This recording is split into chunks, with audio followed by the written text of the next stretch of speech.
as we conduct our virtual meeting. There may be slight delays as we transition between speakers, presentations, and participants. If any participants have issues with the technology, please send a message to the moderator, Ray. We have 3 committee reports and 5 other discussion items on our agenda today. I will note that one item on our agenda, case number Z7621, had over 60 people interested in speaking at one point. We did try to coordinate a little bit before this meeting started, and as I understand, many of the speakers have chosen a spokesperson, Mr. Lai, to speak during the allotted 10 minutes. If you are here for Z7621 and are interested in speaking, please contact the moderator, Ray, so we can coordinate the time. So again, we have a robust agenda and a number of members of the public on the call. So I would ask for a focus with each discussion to allow us to get through the entire agenda. I would ask the commissioners to hold all questions until the conclusion of all presentations and any public comments. Finally, please be recognized by the chairperson before speaking. We start every meeting with an opportunity for the public to comment on an item not contained on the agenda. Mr. Moderator, do we have any members of the public signed up to speak today? We do not. Okay. Moving on to committee report, we have item C.1, which is TC421, Transit Street Cross Sections and Green Plus Frontage. This is a proposal to amend Part 10 of the Unified Development Ordinance to add 3 busway street cross sections, each with dedicated bus lanes, and 2, 4, or 6 general purpose travel lanes.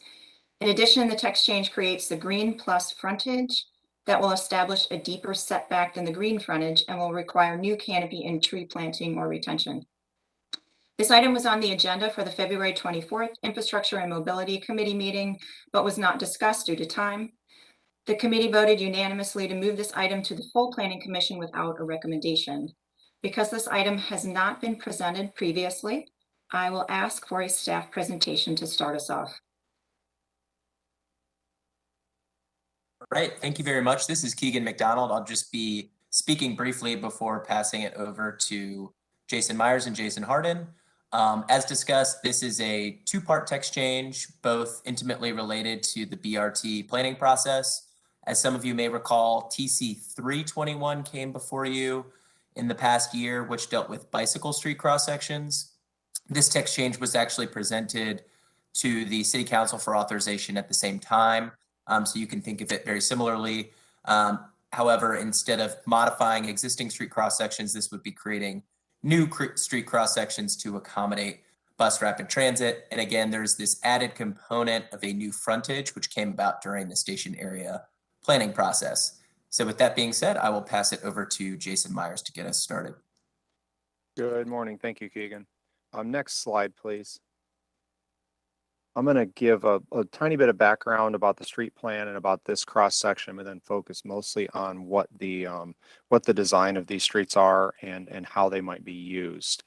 Next slide, please. Planning Commission's talked a fair amount in the last few months about the street plan, so maybe this is a review. But the street plan is a map of the 2030 comprehensive plan. It's map T1.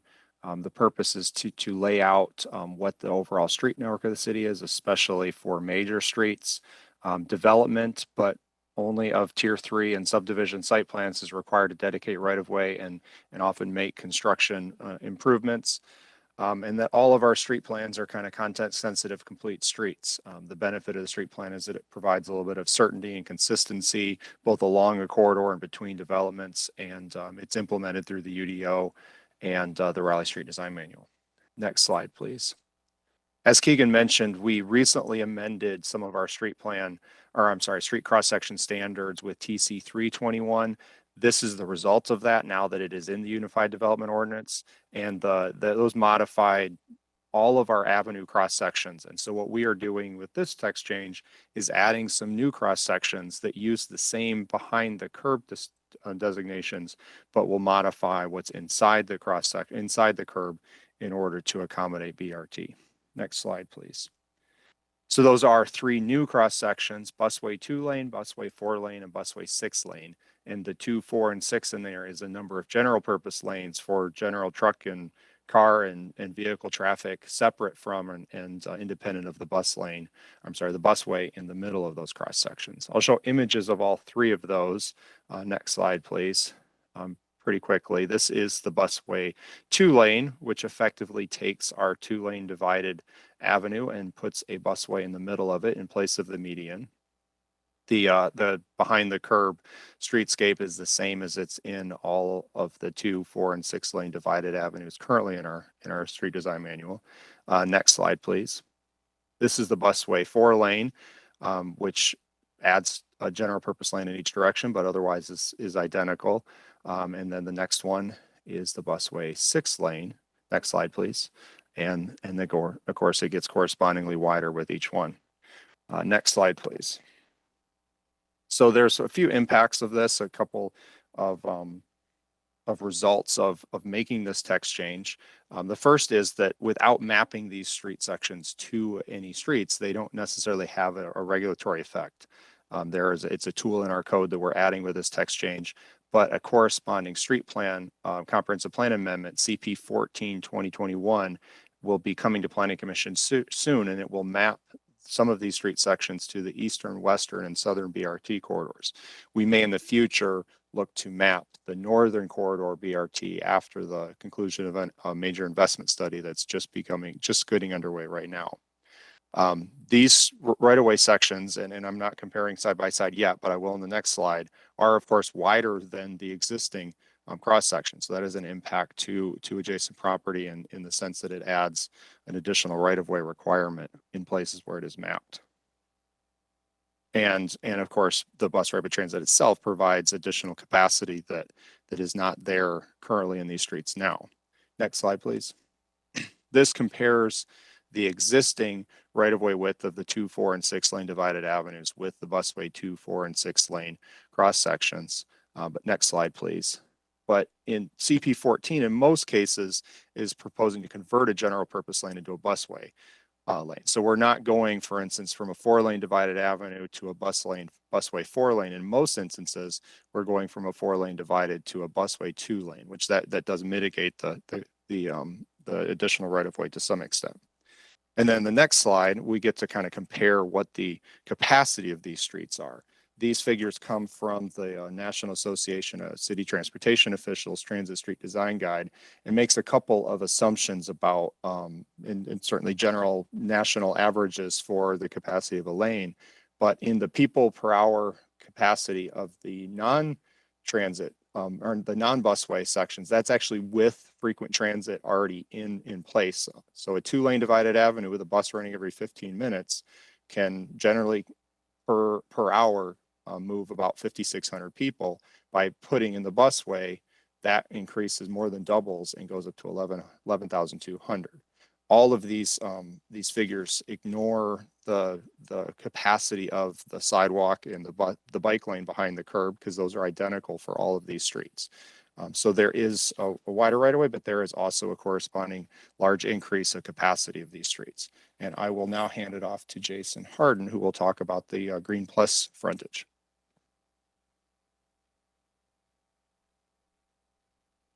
Good morning. So this is a concept that has come out of the detailed New Bern Station area planning process. And specifically, it involves a close look at a segment of New Bern, roughly between Raleigh Boulevard and Wake Med, where there is a lot of existing tree canopy and clearly a lot of desire to maintain and enhance that, even as the planning process is also recommending allowing substantial amounts of new housing along this part and other portions of the corridor. So the Green Plus frontage is a tool of accomplishing that goal. Next slide, please. So everyone, I'm sure here, is very familiar with the concept of frontages, which can regulate the form and specifically relationship of a building to the street of a development. So regulate setbacks, or conversely build to areas where parking can and cannot be, landscaping, and more. So there are 7 existing frontages, and this would add 1 more frontage type to the UDO that could be used here or anywhere else in the city if created. Next slide. And specifically, as the name suggests, this is quite similar to the existing green frontage. The changes, in fact, are fairly minimal, but significant in that they do one thing that the green frontage doesn't do explicitly, which is to require any additional specific tree planting. The green frontage does require a landscaped area between the building and the right of way, but doesn't specifically require any trees. This would also change the setback slightly from the green frontage, or the build to range, I should say, which in green is 20 to 50 feet. This would be 30 to 50 feet, reflecting, and this is somewhat, although this would have universal applicability, this is somewhat reflecting conversations along New Bern and the existing setbacks for many of the buildings along that portion of the corridor. Next slide, please. So this is just a quick illustration of what, in fact, that would look like. It's based on the existing green illustration, so it's not quite to scale, but a 30-foot setback before the build-to range comes in, and then those 4 per 100 feet tree planting requirements on the private side of the right-of-way line. Next slide. So again, this would have no impact on any properties on its own. It would have to be mapped somewhere, just as the transit streets would have to be. So it would provide an additional option then for using this frontage along New Bern. And that will be the recommendation coming out of station area planning, to combine this frontage with some other changes to zoning. So allowing more housing, but also enhancing, maintaining that tree canopy. And it's going to be something that we think would also be useful potentially in other portions of the city as well. So that's all I have, and either I or Jason Myers is happy to answer questions if there are any. Thank you for that. Do we have any members of the public signed up to speak on this item? We do not.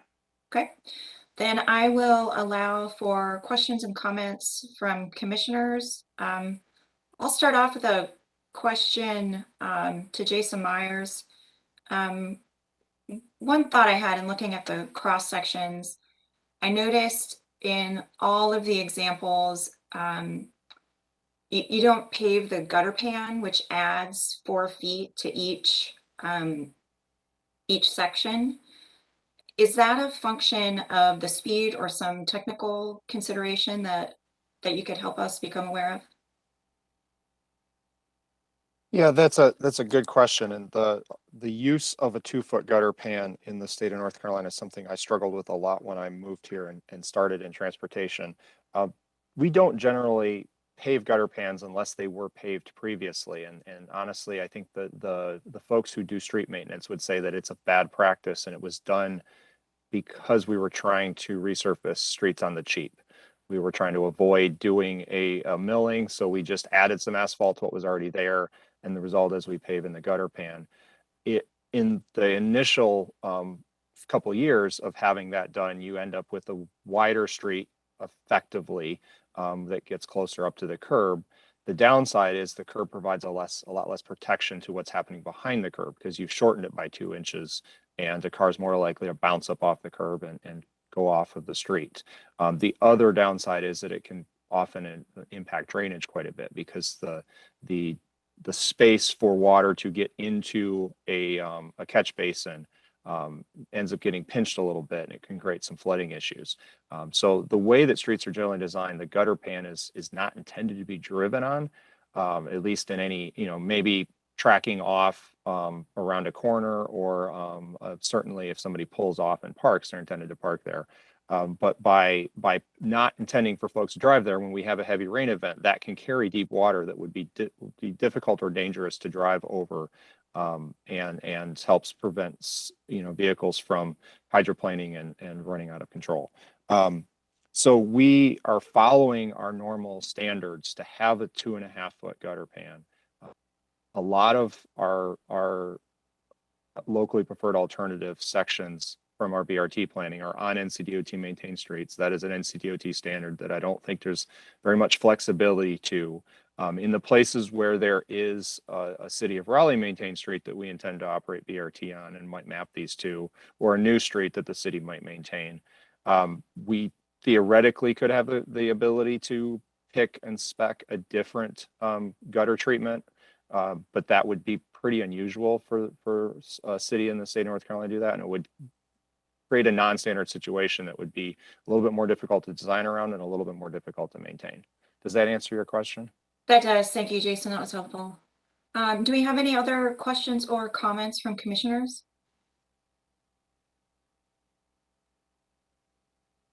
Okay, seeing none, I would like to entertain a motion.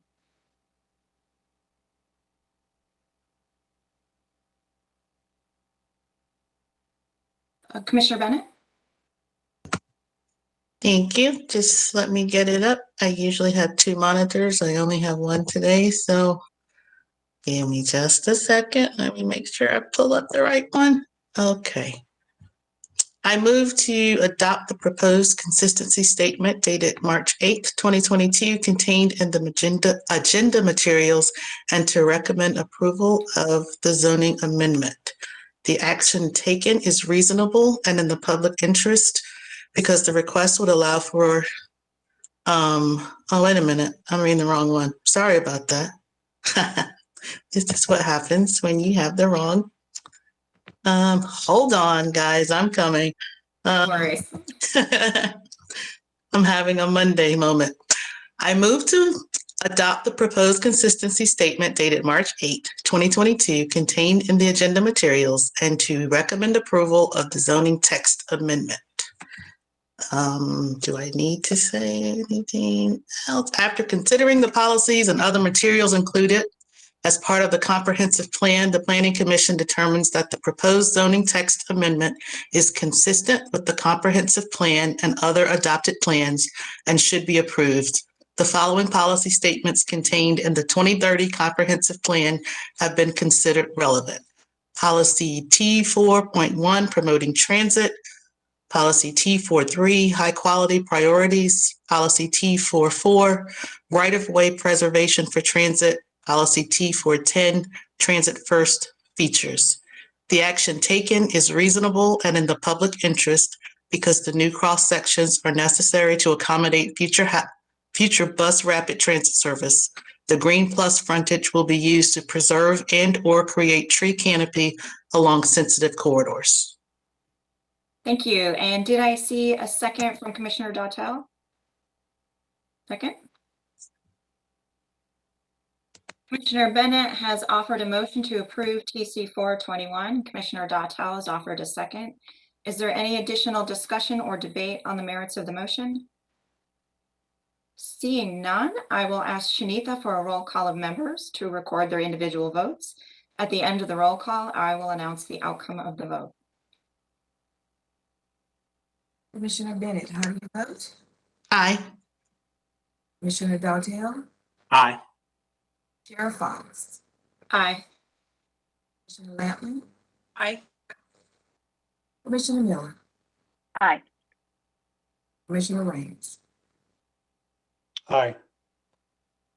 The motion passes unanimously. Moving on to item C.2, which is text change TC 2021 or missing middle 2.0. This is a proposal to amend Part 10 of the Unified Development Ordinance to streamline the regulatory framework for missing middle housing and further incentivize contextually scaled development in proximity to high-frequency transit. The Text Change Committee reviewed the item at its meetings on December 6, 2021, January 18, February 1st, and March 1st, 2022. On the March 1st, 2022 meeting, the Text Change Committee recommended approval of the attached ordinance. The committee recommended a series of revisions which have been incorporated into the attached draft ordinance in your agenda and recommends approval. Text Change Committee Chair Miller, do you have anything to add? Thank you, Chair Fox. I have a brief introduction and then I'll pass it over to staff. I may have some follow-up as well before we make the recommendation. So before we hand it over to staff, it's just a quick summary. This text change essentially provides an update to some of the text changes we've passed over the last year. The first was TC 520, our first missing middle housing text change. Another is TC 621 for tiny houses. And a third is also our new text change from just over a year ago with respect to ADUs. As we've implemented some of those, we've identified some issues, some reported issues that people have asked us to help clarify the code in some areas, and also with respect to ADUs in particular, that there were some roadblocks with respect to financing options due to the fact that ADUs could not be separately titled. All of these text changes are, and this update to those are based on the fact that Raleigh is facing a housing shortage crisis. We reviewed that again in connection with this text change. Basically, the city's population growth is exceeding the number of new housing construction starts. So even though there are other aspects of increased housing prices related to inflation and interest rates, the demand in our city outpaces supply, and housing costs in Raleigh are rising sharply even as compared to our neighbors. So this text change essentially does two things. It expands access to the tiny house and ADU option, and it also expands density near transit.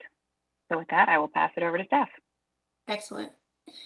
Can we just get a brief update from staff?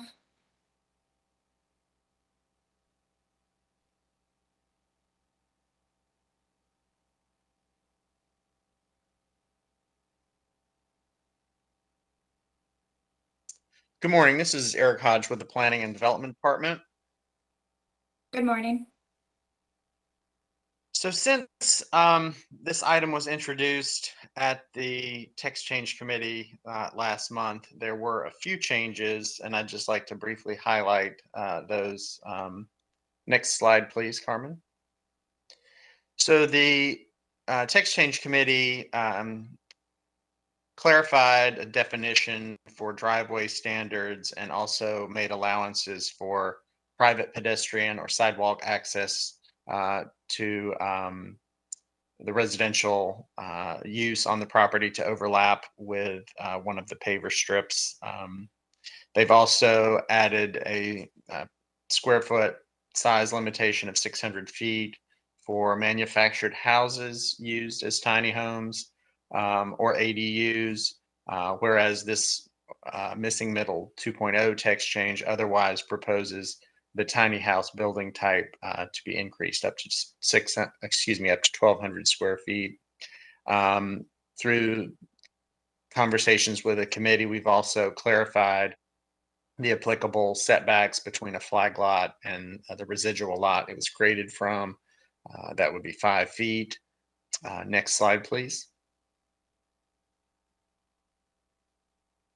We've expanded the allowance for 2-unit townhomes to not only include R4 as originally proposed, but also to expand that into the R2 zoning district, because similarly, both R2 and R4 can now have an attached house, so essentially a 2-unit building type, but it does not currently allow for fee simple subdivision of each side of the attached house, or as many folks refer to it, a duplex. So this would extend that fee simple 2-unit townhome building type into the R2 as well. We've also, through conversations with the committee, exempted tiny house and flag lots from the restrictions on front yard parking because of their very nature, particularly flag lots are going to have a very difficult time limiting how much of the quote unquote front yard is devoted to maximum to parking or driveways, because a flag lot typically the only portion of the lot with frontage on the street is going to be comprised for the most part of a driveway. So we felt that that standard would be very onerous and sort of defeat the ability for someone to have a true and accurate flag lot. Lastly, we've added, both through conversations at the text change committee and with a couple of Ask a Planner sessions, conversations with the public, we've added an affordability requirement similar to those found in the transit overlay district for a portion of the units allowed by either certain density or height bonuses offered through the frequent transit development option. That's one of the major components of this text change. So we've We've aligned the density such that there's no incentive to develop in these areas over the mapped traditional transit overlay districts. So at least there's parity between the two. Next slide, please. And since the committee met last week, staff did note just a few minor cleanup items to the various sections listed herein, to amend those sections to make certain that we've referenced all building types used for 2-unit living, which include attached houses, tiny houses, and 2-unit townhouses. Most of those sections deal with stormwater regulations and or exemptions. So we're just being uniform in terms of how those are treated.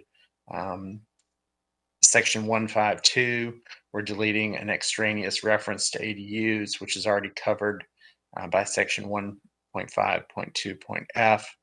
And then lastly, in section 9.2.2.a.4, we're deleting the term tiny house as a building type that would otherwise get additional impervious surface limit exemptions, because that was really intended to be only applicable to extant structures that existed prior to the effective date of the stormwater regulations that set out various impervious surface limits to lots that were otherwise exempt from stormwater regulations. So since tiny house is a new term that only went into effect this month in our code, we would not have had any tiny homes predating that special one-time allowance for additional impervious. So it really doesn't have any utility. So we're proposing to take that out. And again, these are just a summary of the amendments that staff has made since the text change committee met last week. Basically just clean up to make sure that we've caught all instances where these 2-unit building types are referenced. I'm happy to go into more detail if you'd like about the specifics of the ordinance overall, or conclude here. Thank you. If we can stop the share, I'll move on to questions and comments from commissioners. Do any members have any questions or comments? Commissioner Bennett? Thank you. I just have a comment, not a question. And my comment is that I really appreciate the affordability language that was added. And I also appreciate the thoughtfulness that has gone into this text change.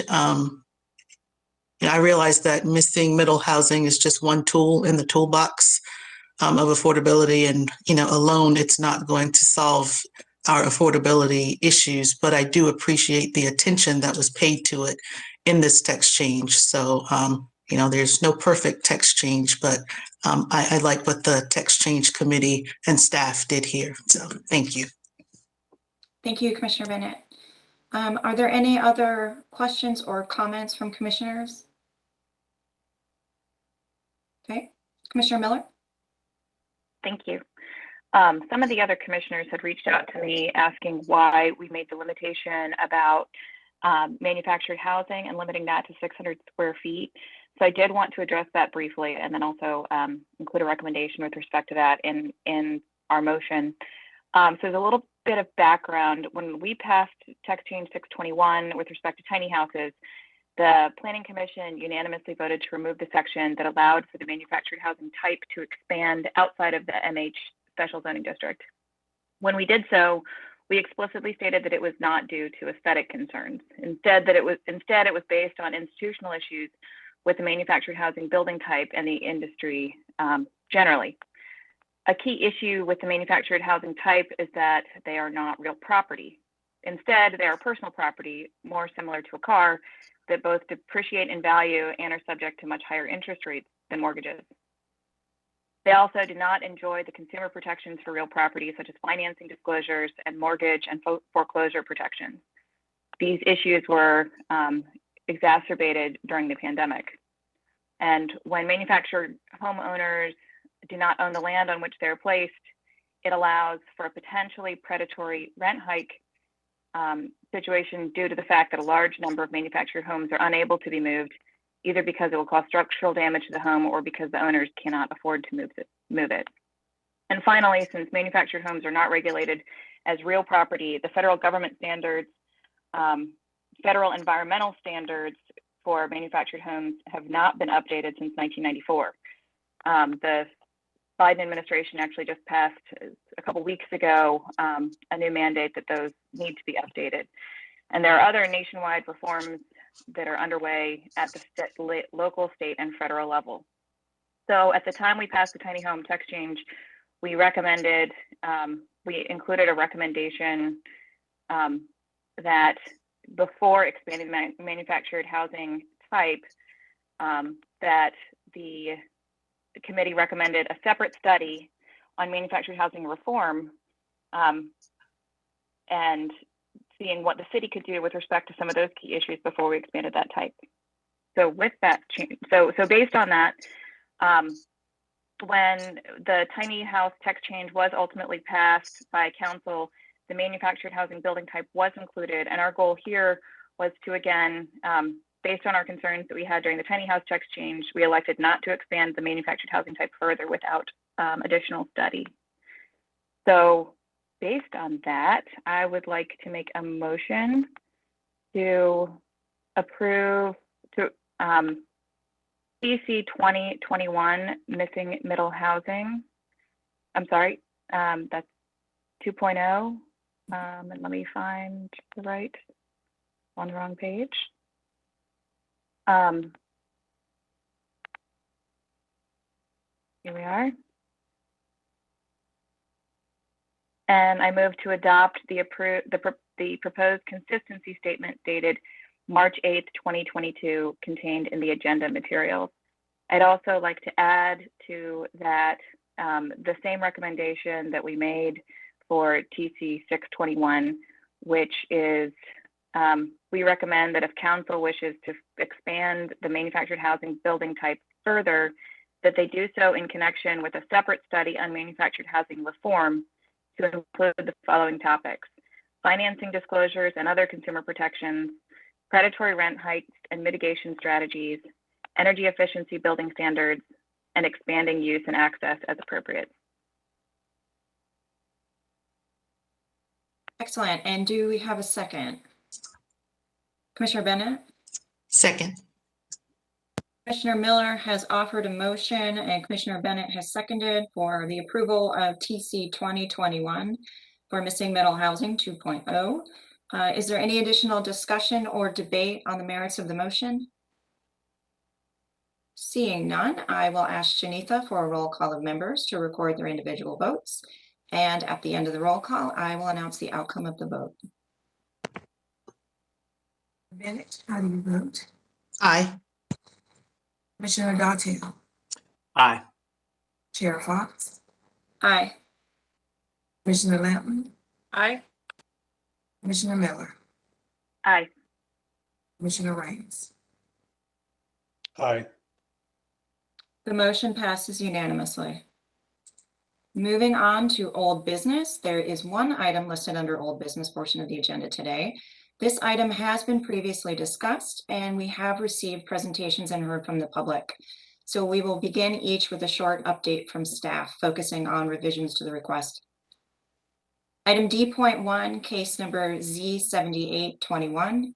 This is a request to rezone approximately 1.22 acres in the block bounded by Dawson Street, Martin Street, Davie Street, and Commerce Place from downtown mixed use 5 stories shopfront and downtown mixed use 12 stories shopfront conditional use to downtown mixed use 20 stories conditional use. This item was discussed at our last meeting on February 22nd, where the case was deferred to allow the applicant to revise zoning conditions. New conditions will provide additional parking deck screening and require urban streetscape elements on South Dawson Street. I'd like to start with a brief update from Matt Clem. Good morning, Chair Fox and members of the Planning Commission. I did see a hand from Commissioner. Oh, Bennett. Would you like to I say did. something? Yeah. I think we skipped Yes. one in the committee report. You are absolutely correct. I'm going to circle back to that one right now. Apologies, Mr. Clem. Rezoning case Z5721 is Newbern Avenue and Bart Street, the southwest corner of the intersection of Newbern Avenue with Pool Road and Battery Drive. We've heard this previously. The Infrastructure and Mobility Committee discussed this item at January 27th and February 24th meetings. Topics discussed during those meetings included stormwater, building massing, parking, traffic, and historic preservation. The committee reported the case back to the Planning Commission with the recommendation that the applicant consider offering a rezoning condition to allow an archaeological survey of the site.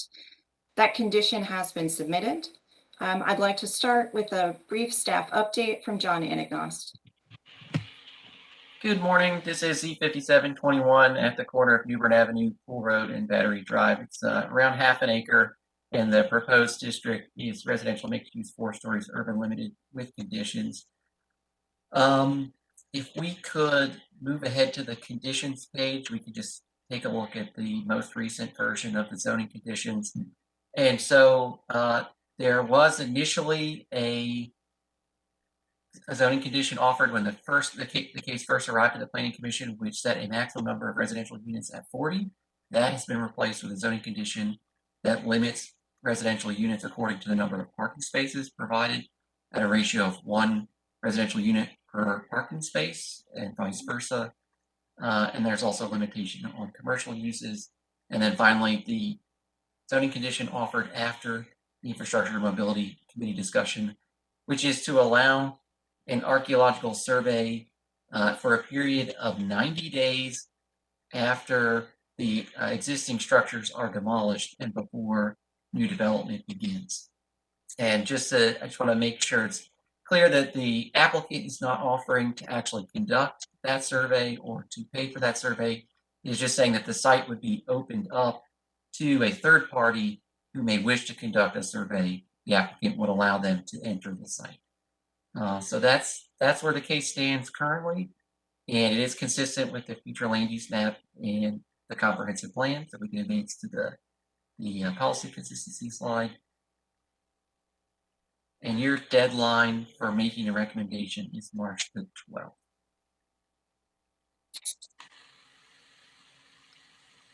And also consistent with the urban format. So that's all I'd like to present for now, and I'm happy to take any questions.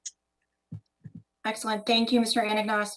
I know we've received a number of emails about this item, and we've previously heard members of the public provide comment. So I'd like to move to questions and comments from commissioners. Does anybody have any questions or comments? Commissioner Bennett? I have a couple of questions about the new condition about the archaeological surveys. I'm trying to understand exactly what it does. It makes the property available, but it doesn't require that such a survey is done. And it also makes it available for 90 days. So I'm wondering if no one steps up to do it within that 90 days, then it doesn't get done. So I don't really get the effectiveness of that condition based on the comments that we had at the last Infrastructure and Mobility Committee meeting, which is that there might be some archaeological artifacts in that area. I don't see how this would address that concern. Because there's no requirement for it to be done, and there's a very limited window to get it done. Would staff be able to answer that question and maybe put it in the context of similarly worded conditions for historic preservation? I think that's the best comparable we have. I mean, I think there's a range of ways that an applicant could construct a condition of that nature. You know, like I mentioned in the presentation, the applicant could offer in a zoning condition to pay for an archaeological survey. And, you know, they could also state that there's not a time limitation on that, things of that nature. I mean, there are many factors that the applicant could manage through a zoning condition. I think what the applicant is communicating with their condition is that is the amount of permission, you might say, that they want to give or support to an archaeological survey, that up to 90 days of allowing it to occur on the site. At that point, it's really, it's between the applicant and the community and the commission, if that is an acceptable set of terms. But yeah, they certainly could offer more. It would be legal to offer more. Thank you for that, Mr. Anagnost. I'm wondering, based on our list of commenters from the last time we heard this case, I believe we had Ernie Dollar make comments last time. He's not on the call this time, is he? No, he's not. Okay. I don't know if staff's able to answer this or not. Has there been an interest expressed by the City Museum to undertake this archaeological survey? I don't believe the City Museum has the resources to do that. I know that they have been working with a gentleman named Al Breedenberg, who has been conducting this research on Civil War batteries surrounding Raleigh, pretty much independently, kind of a self-run research project.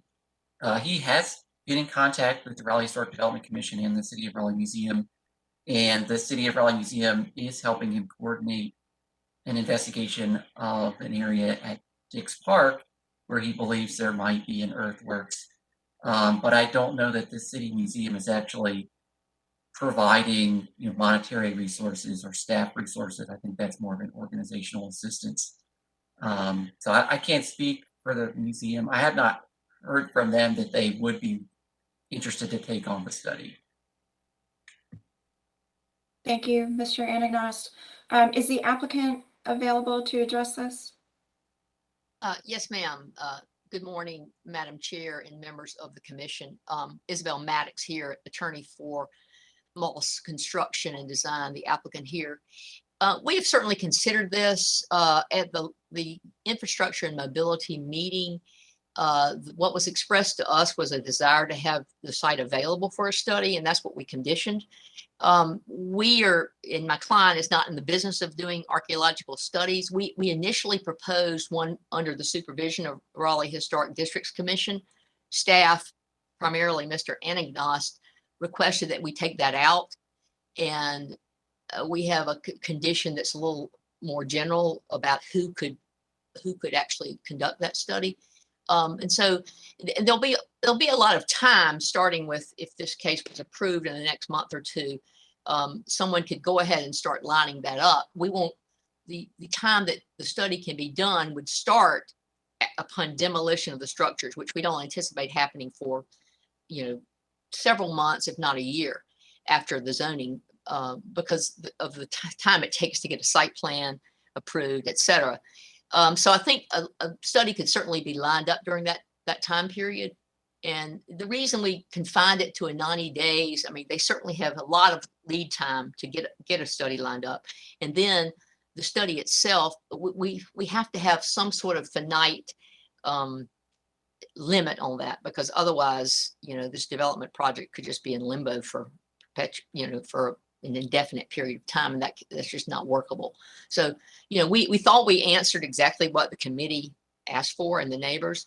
We're not in the business of doing archaeological studies, and we did try to get it through RHDC, and feel like the finite period is appropriate here. Thank you. Thank you. Are there any additional questions or comments from commissioners? Seeing Commissioner Bennett. Thank you. I was trying to wait to see if there were other questions or comments.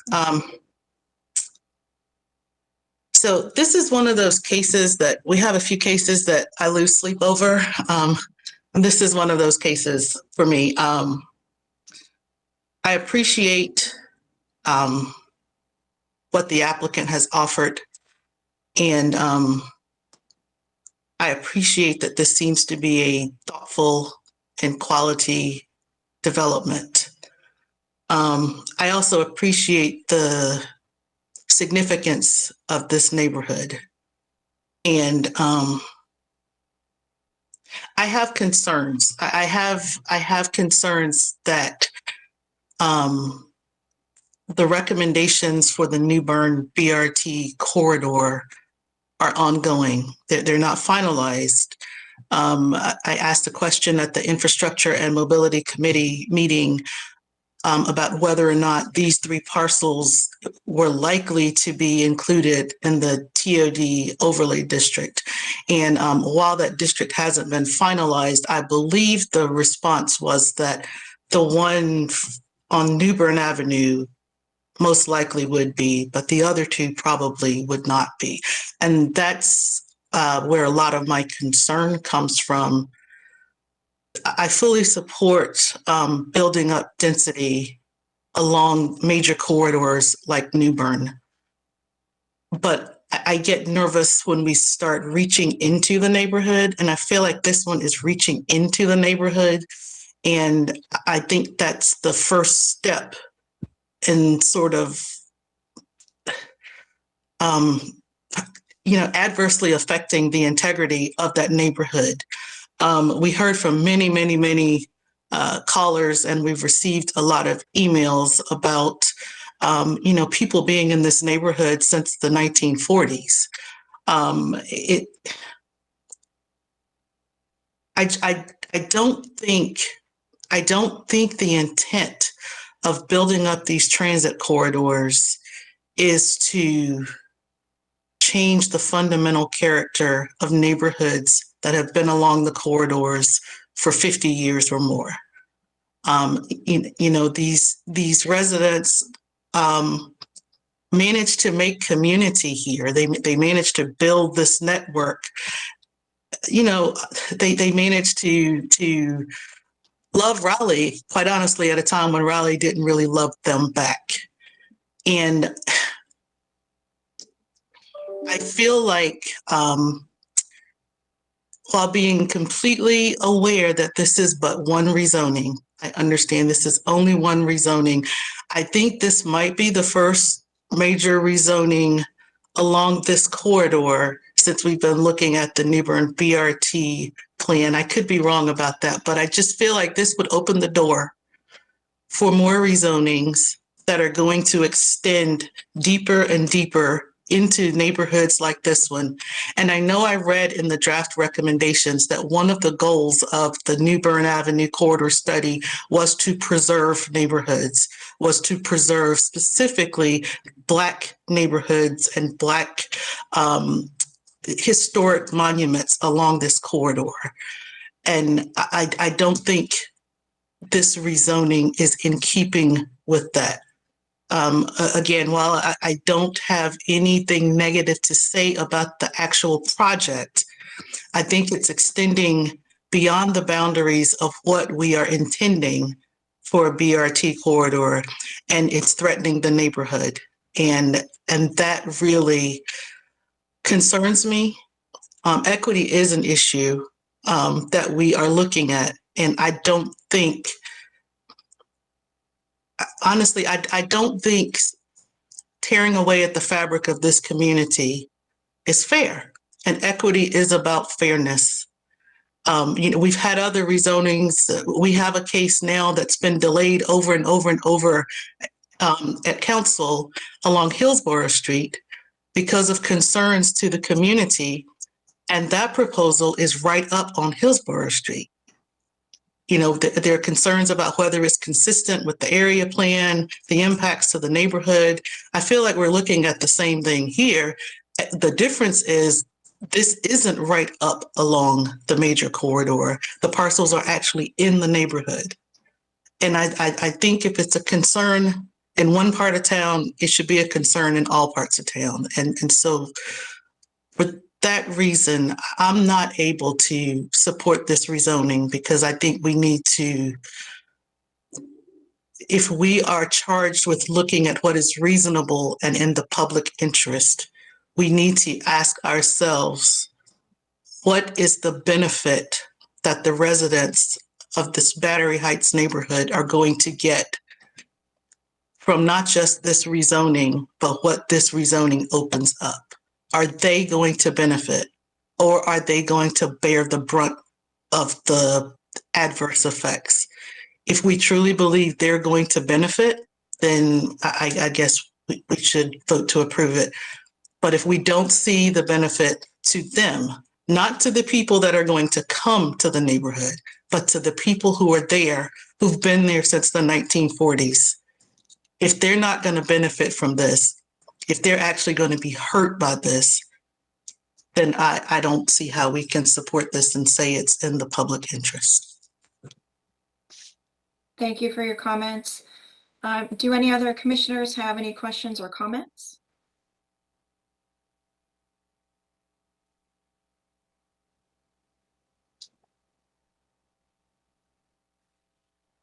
Seeing none, I would like to entertain a motion.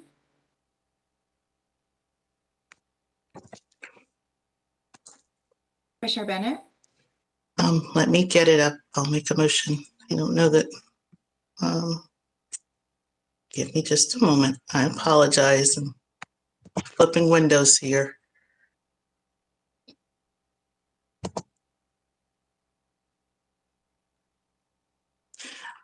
I move to recommend adoption of the proposed consistency statement dated March 8th, 2022, contained in the agenda materials, and to recommend denial of the zoning amendment. The action taken is, I'm sorry, I'm reading the wording, but the action taken is not reasonable, and the action taken is reasonable and in the public interest because the request would allow new development that is out of scale with the existing neighborhood. Okay, we have a motion on the table, and do we have a second?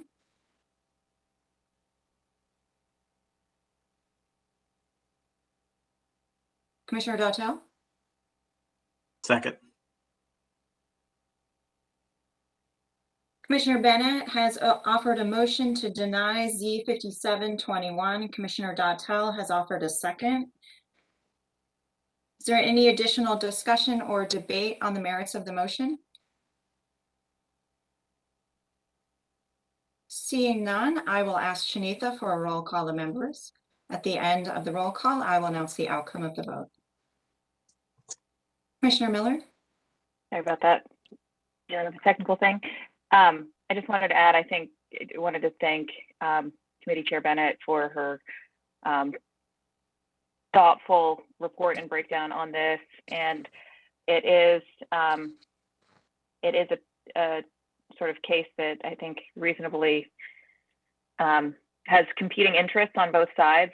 And at the same time, I'm trying to evaluate this under the same lens of, if not here, where? And in particular, when we're looking at the BRT corridor and what it's designed to do, if the question is really the building massing, then that and the good and the reasonable and the public interest side and the good that this could do along this corridor,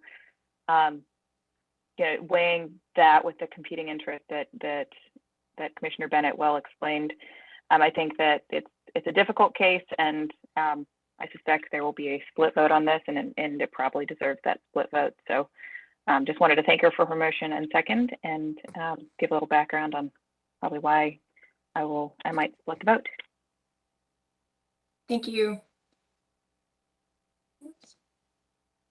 Commissioner Bennett, how do you vote? Aye. Commissioner Dautel? Aye. Sheriff Fox? Nay. Commissioner Lampman? Nay. Commissioner Miller? Nay. Commissioner Raines? Aye. That would be a 3-3 tie. Who is serving as our parliamentarian? The motion doesn't pass, obviously, because it didn't receive an affirmative vote. You can make an attempt at a motion to approve. Likely it will receive the same vote. You can recommend the case out to the city council without recommendation. You could forward it out to the council without recommendation, which, unless opinions change, is probably where we're headed. I would concur. With that, then, I am getting messaged right now that perhaps the applicant would like to make a comment. Would we be able to unmute the applicant? Thank you. I had hoped to make a comment in response to Commissioner Bennett's comments. I mean, I appreciate her comments and her thoughtfulness about this case. This case, the parcels that are within the neighborhood that she referred to have two very dilapidated, I believe, condemned houses on there. They look terrible, and this would provide for removal of those. There is one serviceable building, but that's right on Newbern, and that is in the area that is certainly will be, have the BRT new zoning imposed on it. So we don't think what's there now in terms of buildings is going to be preserved under pretty much any circumstances. We think there are some benefits for the neighborhood. There's a stormwater issue there, and I think stormwater's on the line, but they spoke at the committee meeting and explained that one of the problems for stormwater in this area is a broken pipe that, upon redevelopment, that will be fixed and that will improve the situation. The stormwater will either repair the pipe or reroute the stormwater probably up to Newbern Avenue, so it should make for an improvement. We also are hopeful that, we do have a condition allowing for up to 4,000 feet of commercial space, which would be, some sort of a coffee shop type thing, we would hope. And we'd like to regain some of that, the abandoned right of way after BRT comes through. It looks like there's going to be some excess right of way. So we think that could be a nice sort of gathering spot. We also provide for a courtyard area between the single family residential and this development.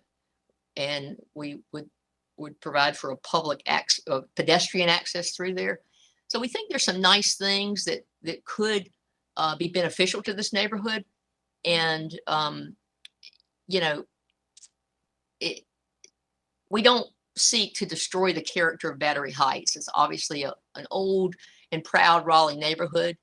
But this property that we're looking at today is not really, it's not really a part of that anymore. They're not really residents who are living there who are, waving the flag of Battery Heights.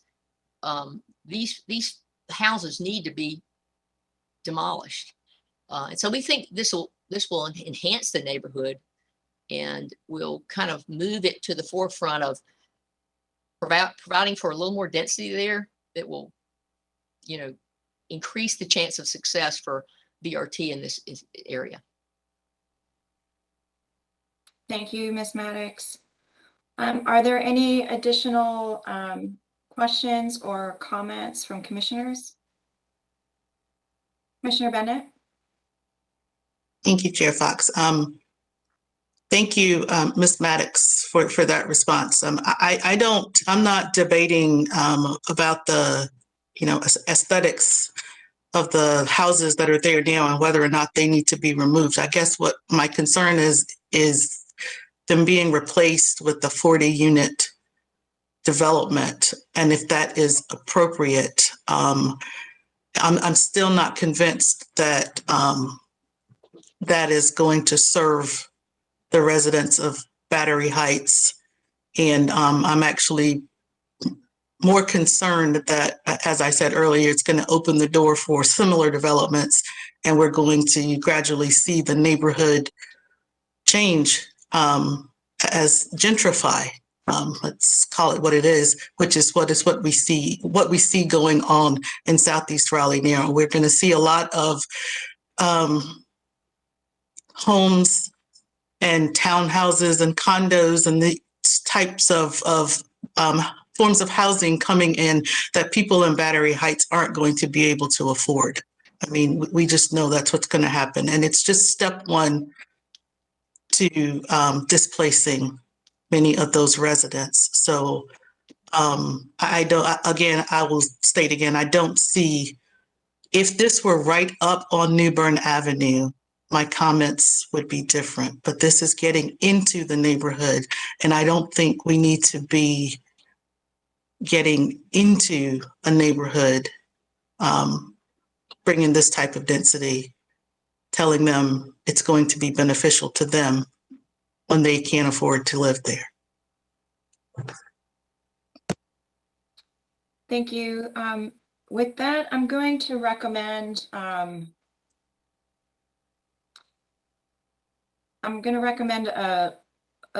Commissioner Lampman, did you have a comment? I do have a question about the conditional use aspect of it. Is there a term on the development or we don't see conditional uses? I mean, I don't know. Sometimes some jurisdictions are a little bit different on conditional uses. Is there a term on how soon they have to complete the development, or does it have to be specific to a site plan? Is it just to their specifications here? What's the conditional use aspect of it? And I'm sorry if that's such a, basic question. This is John Anagnos. I can attempt to answer that. So the zoning conditions remain with the land regardless of developer or development plan. So, a zoning case that's approved with zoning conditions is in place in perpetuity until the point where someone files a subsequent rezoning case and modifies or removes those conditions. So it's not tied to a particular development plan. There is no sunset on rezoning conditions. They don't expire after a certain period of time. And, this developer could choose to sell the land to someone else, and a different developer could have a different development plan that would be subject to the same zoning conditions, as long as they're included with the approved rezoning ordinance approved by the city council.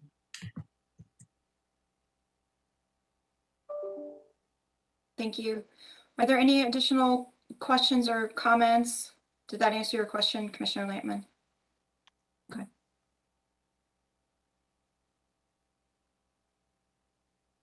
Commissioner Bennett? Chair Fox, I have a procedural question. Should we allow members of the public who signed up to speak on this to speak, since we allowed the applicant the opportunity to speak? We can vote to allow the public to speak as well. I think the applicant was answering a question. If we have a question for a particular member of the public, we could do that. Or we could vote to allow speakers. Moderator, do you have a sense of how many speakers have signed up on this item? We just have one. Okay.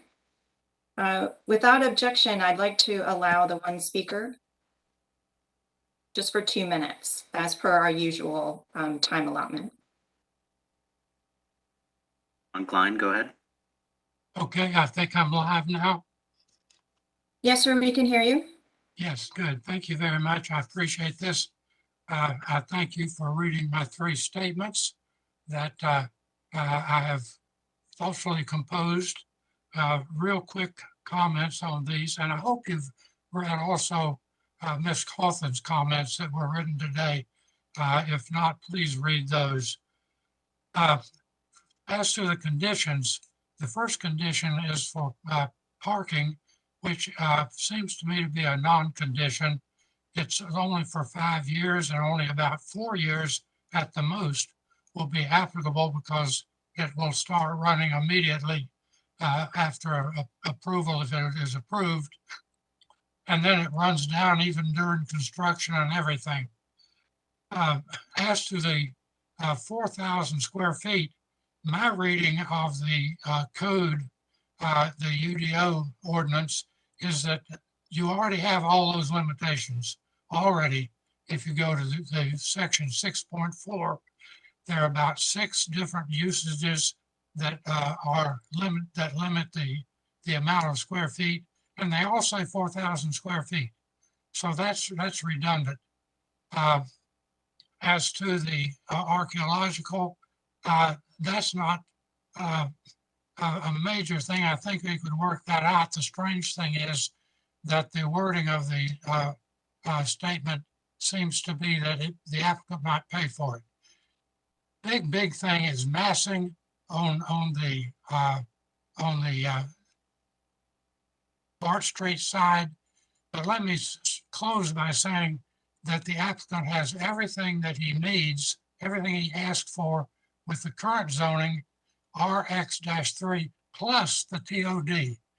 That gives him 4 stories and 60 feet or more. Thank you very much. Thank you, Mr. Klein. Also, I hope you're doing well.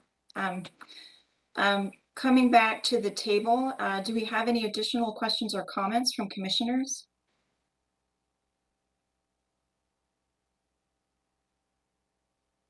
Commissioner Miller? I was actually going to see if it seemed like any of the commissioners were changing votes, but I saw Commissioner Raines had his hand raised. Commissioner Raines? Thanks, Chair Fox. Question on the by right that Mr. Klein noted in his call there. So he's saying that by right with TOD, the owner can build up to 4 stories already. So I guess, is that, I guess the question is for staff, is that just along New Bern and Pool Road, or is that also eating into the site where the moderate density residential would be along Bart Street?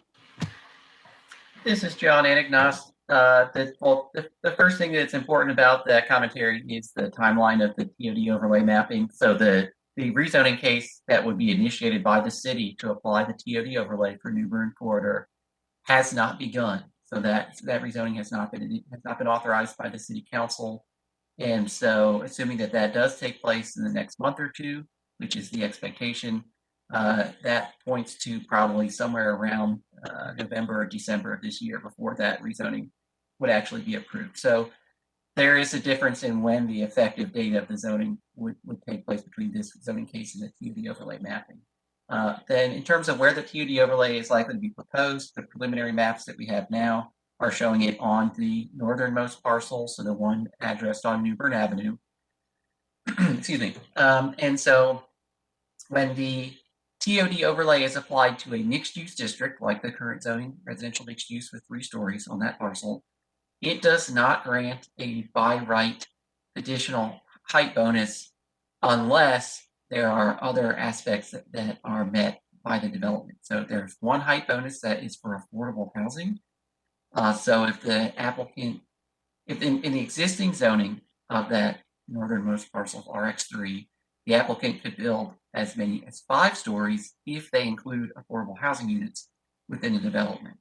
There's a separate height bonus that allows additional height in return for it being a fully non-residential building. That's not possible in the residential mixed-use zoning, so there's no way to obtain that height bonus. So that would apply only to the northern parcel because that's the only one projected to have the TOD overlay at this time. The other 2 parcels, if they remain residential 10, would likely be impacted by the missing middle 2.0 text change in terms of being able to potentially have some additional density. But if they are not mapped with the TOD overlay, they don't gain any density beyond the residential 10 density. Thanks, John. That was very helpful. I don't want to reiterate what Commissioner Bennett said, but I agree with most of her comments in regards to the site in this case. It is a challenging case. I am fully in support of the intended program. I have reservations about the scale change from New Bern to Bart Street. And so that I just wanted to let you all know that the density and the scale from New Bern to Bart is one of my biggest concerns, eating into the residential area. So thanks for clarifying that, John. Commissioner Lampman? very much appreciated that commentary, John. Thank you.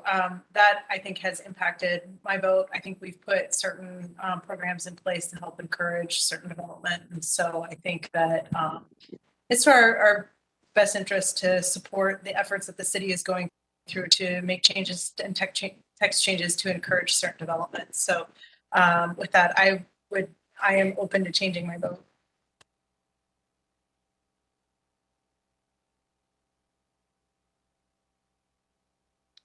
Commissioner Miller, did I see your hand? I believe Commissioner Lampman voted nay last time. So I could make a motion to approve, but I think it would fail. 4-2. So I'm happy to do that, but to move things along, but if someone had another motion, might be more efficient. So would we be able to repose the prior motion? Someone would have to make the motion and then give it a second. Okay. Commissioner Bennett? I'll make the motion again. Let me try to get it up. I'm struggling with this one. Okay. I move to recommend adoption of the proposed consistency statement dated March 8th, 2022, contained in the agenda materials, and to recommend denial of the zoning amendment. The action taken is reasonable and in the public interest because the request would allow new development that is out of scale with the existing neighborhood. Thank you. And do we have a second? Commissioner Dato? Second. Commissioner Bennett has offered her motion again for denial of Z5721. Commissioner Dato has offered a second. Is there any additional discussion or debate on the merits of the motion? Seeing none, I will ask Shanita for a roll call of members.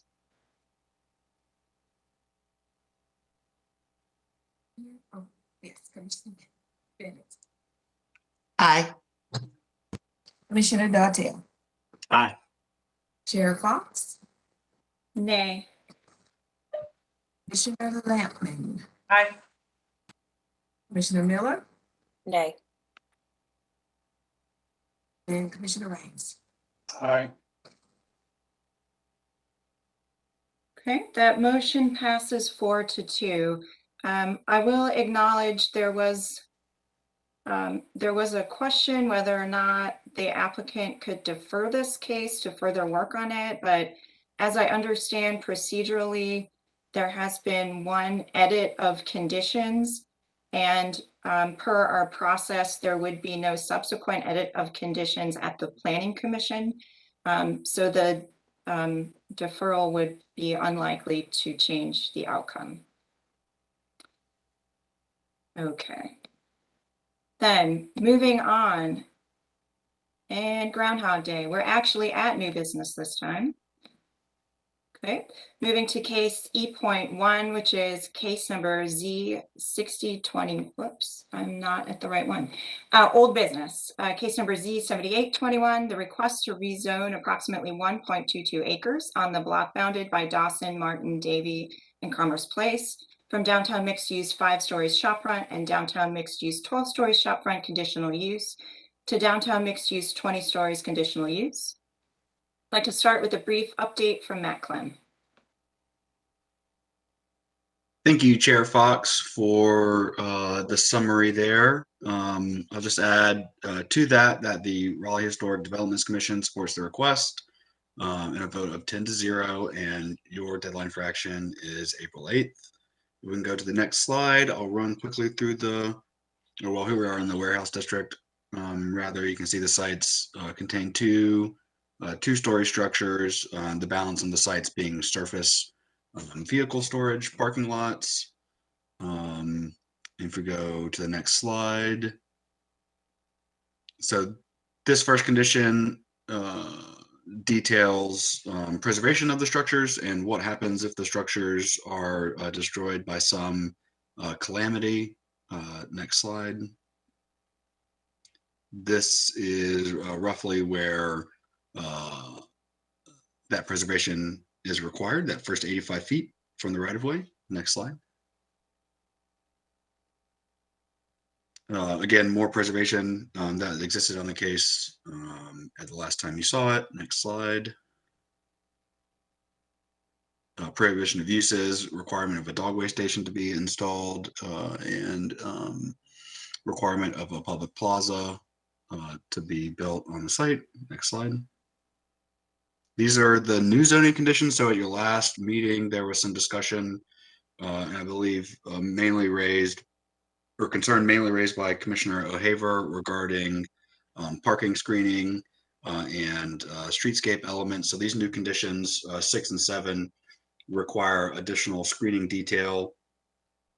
This is just a shorthand from the lengthy zoning conditions that are provided in your backup. They are similar to the zoning conditions that we have seen before as prepared by the Urban Design Center. And finally, condition number 8 requires Main Street streetscape standards to be built along South Dawson Street. Next slide shows those standards. So just what to expect from a streetscape treatment along South Dawson Street. This is outlined in our code, and that condition requires these elements to be built. Next slide. There's your recommendation from the RHDC. Next slide. And there are no outstanding issues. I'm happy to answer any questions. Thank you, Mr. Clem. I understand that the applicant has developed an exhibit in response to some of our questions from the last time. So without objection, I'd like to allow them to present this. And then if there are any members of the public, we'll allow them to speak as well. Thank you, Chair Fox, and good morning. This is Jamie Schwather with Parker Poe at 301 Fayetteville Street here on behalf of the applicant, and our team is available to answer any remaining questions. If we could have the presentation brought up, I'll try to flip to that slide. And while I'm doing that, we just wanted to note that in the last hearing, we covered the significant amount of historic preservation that the vast majority of the contributing structures on Martin Street, which consume most of our frontage on Martin and Commerce Place, and talked a little bit about the constraints we have for access. You can see the outline of our site here. We heard the concerns about the parking deck screening and desire for consistency with other projects, which committed to shopfront frontage. And so we've done that in the conditions that Matt just explained. If you could go to slide 5, those go through the actual language of the conditions that matches the draft text change that's currently working its way through the system in slides 6 and 7. With the exception of the parapet wall, which is identical to the rezoning that was approved just a few months ago on 330 South Dawson Street, immediately to our east. And so with respect to concerns about consistency, we are adopting those exact same conditions that were approved in the mirroring block across from Dawson. Next slide, please. Sorry, one more. And the lighting conditions are the same as well. This is the proposed development slide we showed at the last meeting, which shows how those buildings in white are preserved. We're adding the urban courtyard treatment and the new building. And the next slide shows the significant constraints that are on the site with respect to frontage constraints. So here you can see in condition 8 that Matt explained, we're committing to the streetscape standards of Main Street on Dawson that would otherwise apply if the shopfront frontage were applied. But we can't apply the shopfront frontage throughout because of the service and other functions that will likely need to occur on Dawson. You can see on the top left portion of the screen, that red dotted line is the area of our frontage that is precluded from shopfront, pure shopfront frontage because of the preservation of those contributing historic structures that receive this unanimous support of the RHDC.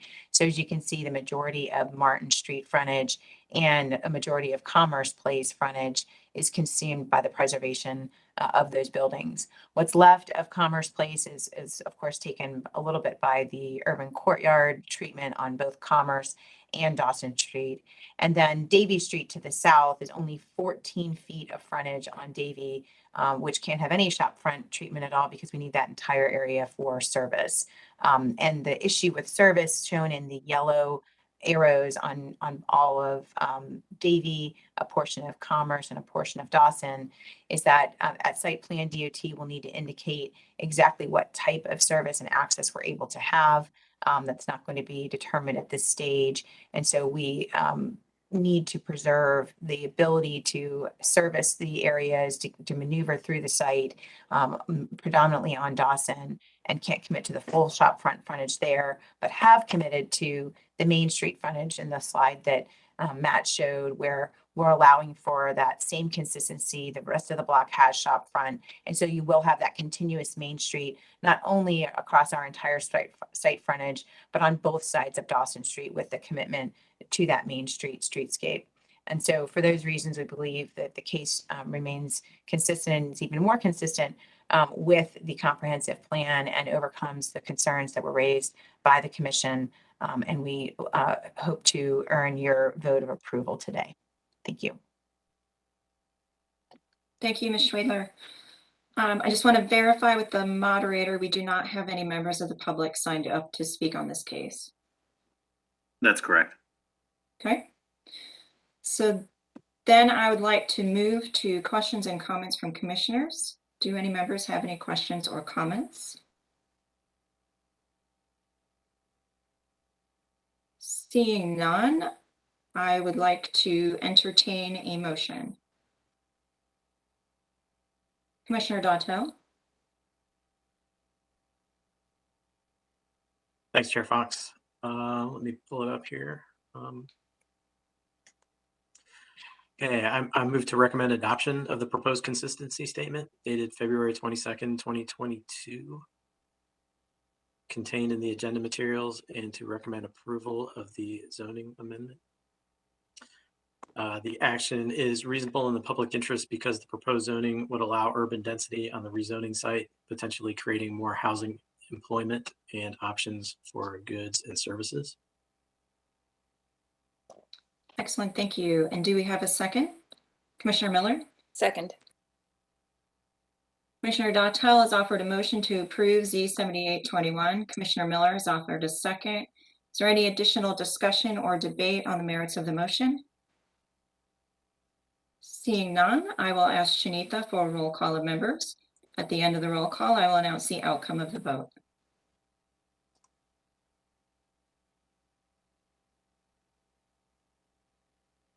Bennett, how do you vote? Aye. Commissioner Dautel, Aye. Chair Fox, Aye. Commissioner Lampman, I believe your sound is out. aye. Commissioner Miller, Aye. Commissioner Reigns. Aye. The motion passes unanimously. Thank you very much. All right, now moving on to new business. These requests have not appeared on previous planning commission agenda, and we have not heard a full staff presentation or applicant presentation. Case number E.1, which is Z6021.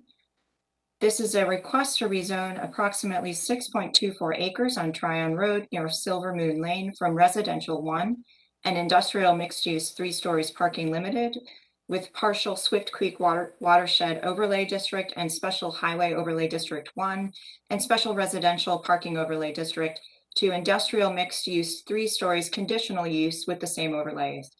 This case appeared on the Planning Commission's January Committee of the Whole agenda and was presented by staff but not discussed by the committee.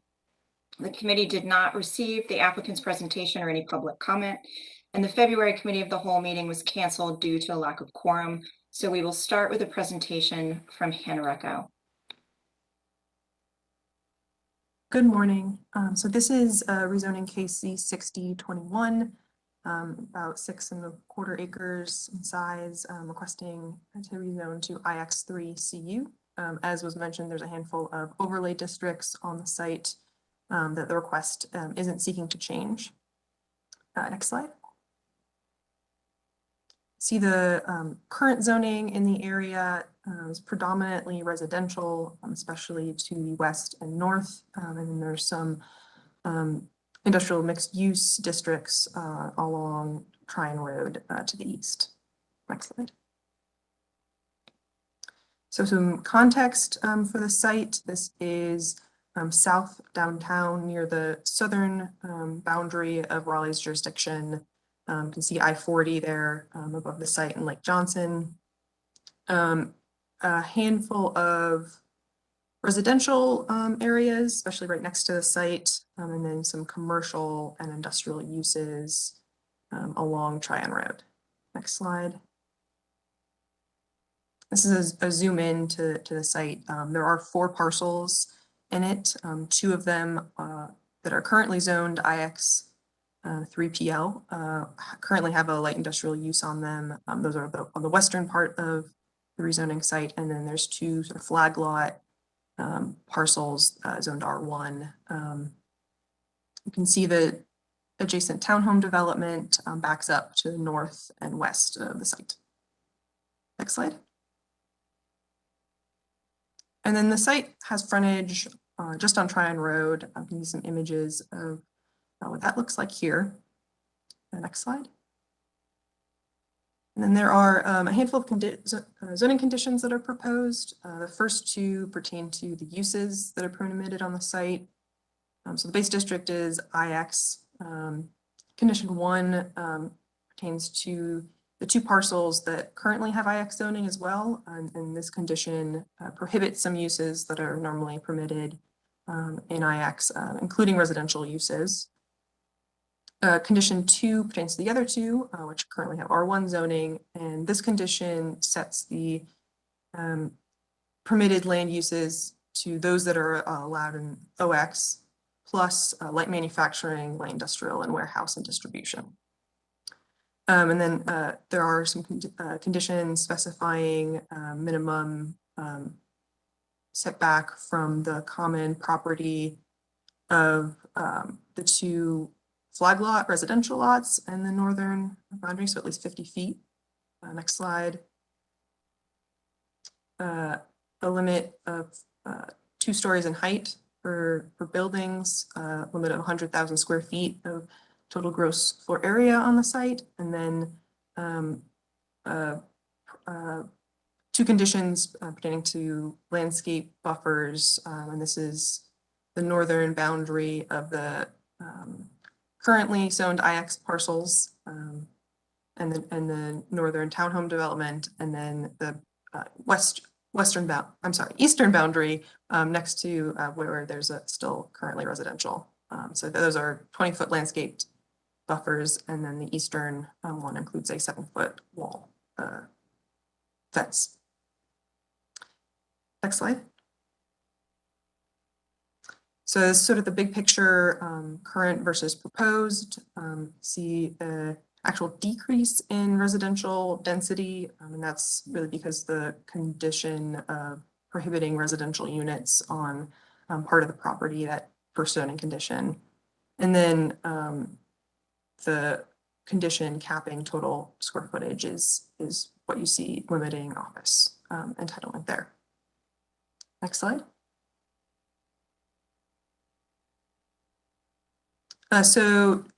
Transportation and energy analysis, the surrounding area has a lower walk and transit score than the city as a whole, roughly average bike score. There's a higher transportation cost index than average, and roughly average job proximity index. Next slide. When we look at housing affordability, as I mentioned, the request does subtract the potential number of units on the site. There are no guaranteed subsidized units, and the site is not within walking distance of transit, but the area of the site that does permit housing would permit a variety of types, smaller units than average and smaller lots than average. Next slide.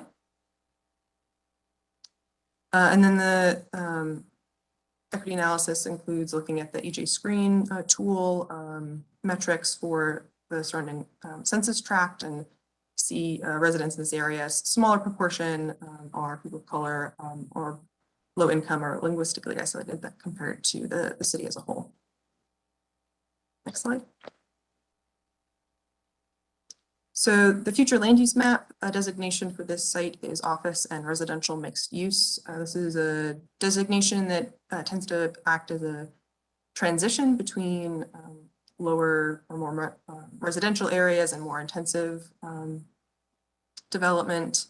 The requested district, while there is some conditions limiting uses on the site, is still inconsistent with that designation. And a big factor of that is that the light industrial, light manufacturing uses are permitted throughout the site. Next slide. There's no urban form guidance for the site. You can see it's near a mixed use center around Lake Dam Road. Next slide. And the request is inconsistent overall with comprehensive plan. As I mentioned, it's inconsistent with the future land use map designation of office and residential mixed use. Next slide. It is consistent with a few policies. One, zoning conditions offer a little bit more buffering than the minimum that would be required with neighborhood transitions. Development would be more compact than the current zoning, and there's a condition recommending preservation of industrial land. This would allow the existing light industrial use to remain and expand on the site. Next slide. And then the inconsistent policies, in addition to future land use map inconsistency, there's still some potential commercial and industrial impacts of the permitted uses on the site to the nearby residential. Next slide. Yeah, that concludes the staff presentation. The deadline for action is March 28th. And I'll just note that we have one additional meeting on the 22nd before that time. Happy to answer any questions. Thank you, Ms. Recco. Next, we will hear from the applicant team. The applicant and those in favor have a total of 10 minutes to speak.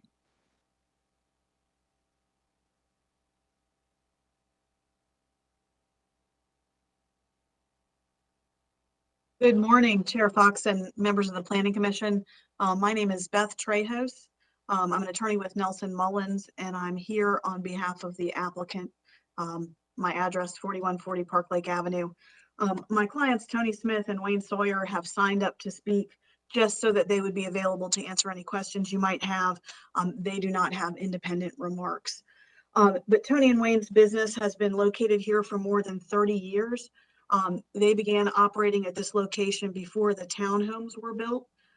Their existing business is zoned IX, and it includes light manufacturing uses.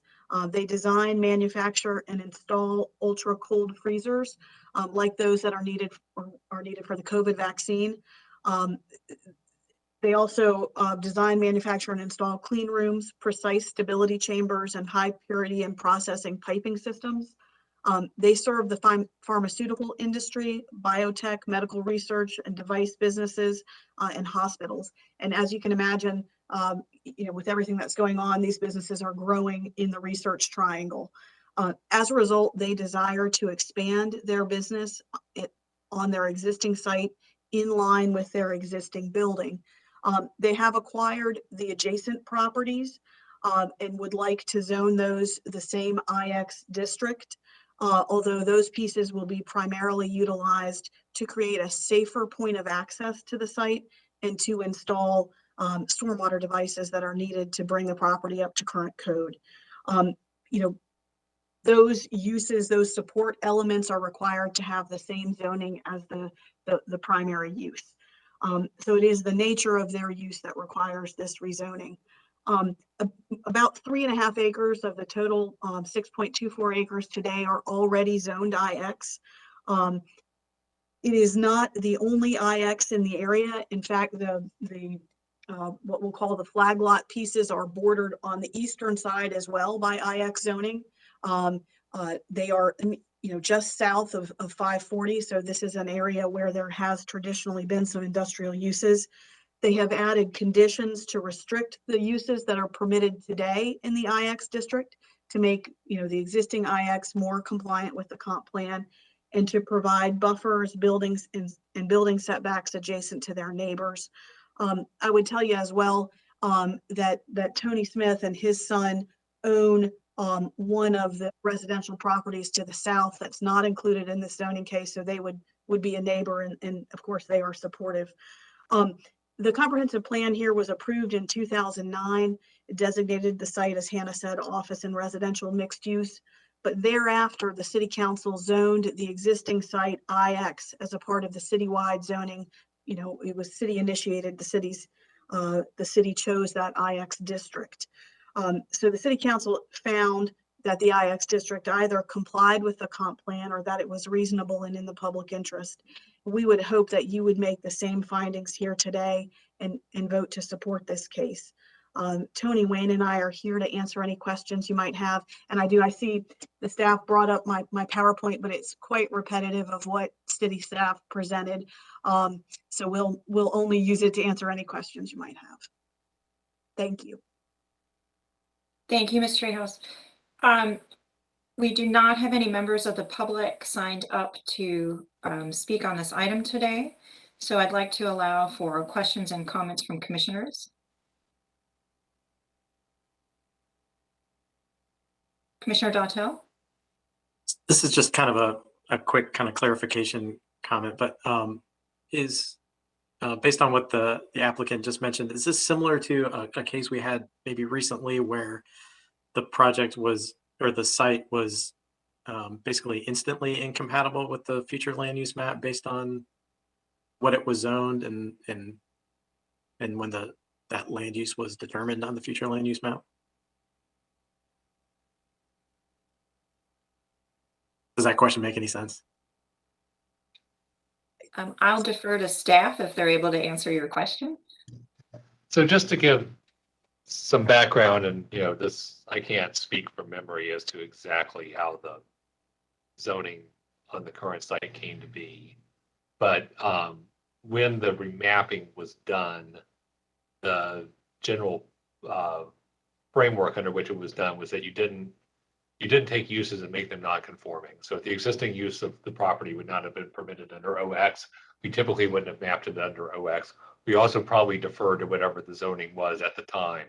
So it may have been that there was industrial zoning on the property or something like thoroughfare district that allowed industrial type uses among its use category, and IX was the best fit for that. The future land use map is forward-looking as to what the future zoning might be, and I think it was contemplated that the site would be appropriate for either job-producing uses such as office space or for residential. Of course, IX also permits those. It's a little bit broader in the use category. I think the burden in front of you today is to try to figure out whether or not this deviation from the recommended land use is significant enough that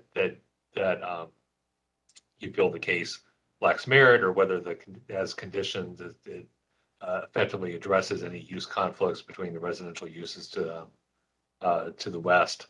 But that's kind of there's many places where the zoning that was put in place as part of the remapping was different from what the future land use map was recommended, because the future land use map was only consulted if there wasn't a clear answer of districts when you looked at prior zoning and existing use.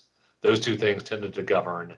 But when you had a choice between districts based on those two factors, like say there was an office building here that was permitted in OX, we might have gone with OX. But if there was a use here that wouldn't have been permitted in OX, we would not have. Thank you, Mr. Bowers. Is there any additional questions or comments from commissioners? I believe I saw a hand. Commissioner Rains? Thanks, Chair Fox. Under the conditions, I see they have buffers and some other positive conditions. I wanted to know if the applicant would consider another condition to restrict outdoor storage or screen it in a way from the surrounding residential areas. Is the applicant available to answer? Yes, I would say that there is some existing outdoor storage, and that is the reason that we did not offer a condition in that regard. I don't know whether it is something that could be further screened, but I would say it's an existing condition. And we did have dialogue with our neighbors, and none of them are here to complain about what's happening on the site today. Thank you. Are there any additional questions or comments from commissioners?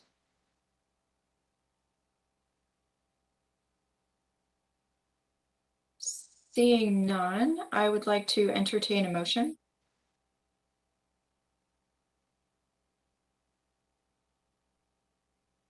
And if no one is ready to do so, you can make a comment. Commissioner Dautel. Thanks, Chair Fox. Let me pull it up here.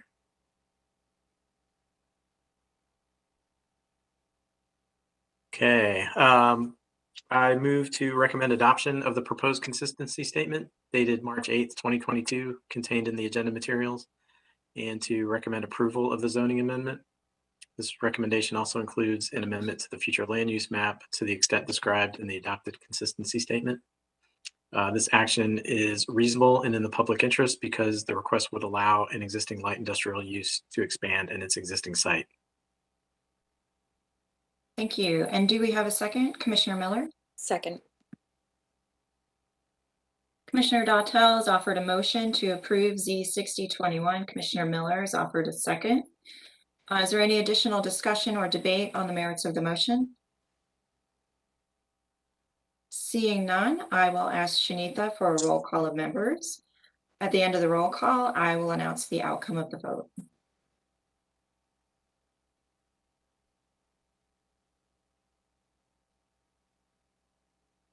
No minutes. How do you vote? Aye. Excuse me. Aye. Chair Fox, Aye.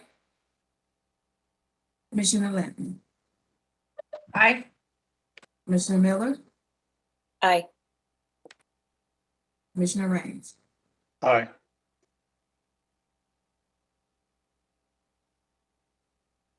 The motion passes unanimously. Moving on to item E.2, which is case number Z7621. This is a request to rezone approximately 4.09 acres on Strickland Road from residential for Commissioner, I'm sorry, Mr. York, you had a question? Yeah, I just want to make sure that Commissioner Dautel had an opportunity to vote. Did he get skipped? I'm sorry, I think I got a did. note that he got skipped, and so I wasn't sure if he did or not. Okay, can go back. Commissioner Dautel. How do you vote? Aye. Thank you. There we go. I was wondering why my count is off. The motion passes 6-0, which is still unanimous. Now moving on to Z7621 on Strickland Road. We can start with a presentation from Hannah Recco. Good morning. This is rezoning request Z7621, 12117 Strickland Road. It's a request to rezone just over 4 acres from residential 4 to residential mixed use 4 stories conditional use. Next slide. See the zoning in the surrounding area. This is on the other end of Raleigh's jurisdiction, northern North Raleigh. You can see the surrounding zoning is predominantly residential, part of an R4 area that extends pretty far to the east and south. And then there's a few mixed use zoning districts directly to the west towards the intersection with Ray Road. And then Wake County zoning, the north part of Strickland Road, and then other parcels zoned R1 and that have the Falls Watershed Protection Overlay north of Strickland Road. Next slide. So some context, again, this is in North Raleigh near intersection of Strickland Road and Ray Road. There's predominantly residential area, especially to the south of the site. There are a few, there's Barton Pond Elementary School, just north of the site, and some commercial uses at major intersections with Ray Road and Creedmoor Road. Next slide. You have a zoomed in view of the site. I can see it is currently undeveloped. It is right adjacent to some apartments that currently exist in the mixed use zoning to the west. And then the site is adjacent to a church property to the east. Next slide. Some images of the site's frontage on Strickland Road. You can see it is undeveloped and forested. Next slide.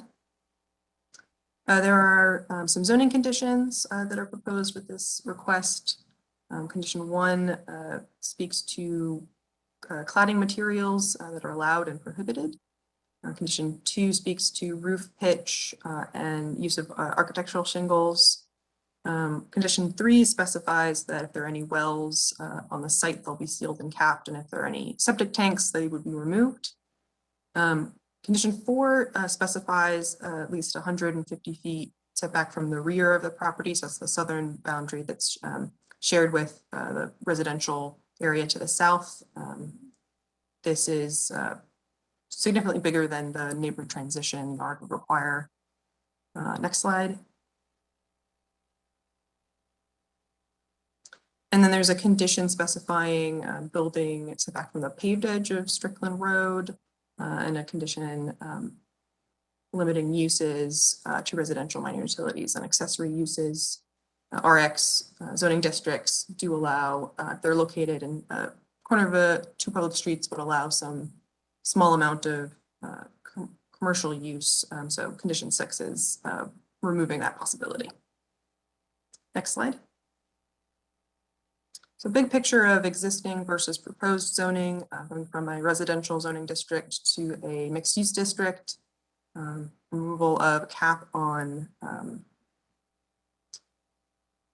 density. So you see a significant increase in the possible number of residential units on the site. I was also increasing the type of housing units.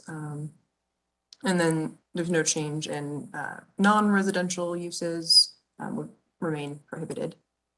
Next slide. So the transportation and energy analysis shows that this area has a lower walk, bike, and transit score than the city on a whole. Roughly average transportation costs to the city as a whole, and sort of lower job proximity than average. The area is very residential in nature. Next slide. The request would increase the number of housing units that could be built on the site, including the variety of housing types, would permit smaller units and smaller lots. Although the request does not include any guaranteed subsidized units, or nor is it within walking distance of transit. Next slide. And then the demographic metrics on the surrounding area, lower portion of some of the more vulnerable communities that we looked at, and with the exception of population older than 65, which there's a high proportion of than the city as a whole. Next slide. So the site is designated on the future land use map as institutional. You can see it shares that designation with the church to the east. The requested district is inconsistent with institutional. Institutional generally recommends religious institutions, schools and universities, and medical hospital complexes. The requested district would permit primarily residential, which is not really the land use envisioned in that designation. So approval of this request would amend the future land use map as well. Next slide. And there's no guidance on the urban form map for the site. Next slide. And overall, the request is consistent with the comprehensive plan, despite being inconsistent with the future land use map designation. Go to the next slide, look at some of the consistent policies. So those speak to the more compact development that would be permitted on Strickland Road, which is a major road. The conditions that offer additional setbacks and bufferings than would be normally required, and then the increase in housing entitlement and variety of housing on the site. Next slide. Two inconsistent policies were identified. One is a future land use map, was already discussed, and then infill compatibility. The request permits similar type of housing to the surrounding area, but it would permit sort of much larger massing of a structure than currently exists in the area. And so for that reason, the request as is inconsistent with that policy. Next slide. So that's the end of the staff presentation. Your deadline for action is in early May. We have a number of upcoming meetings before that time. So happy to answer any questions. Thank you, Ms. Recco. Next, we will hear from the applicant team. The applicant and those in favor have a total of 10 minutes to speak.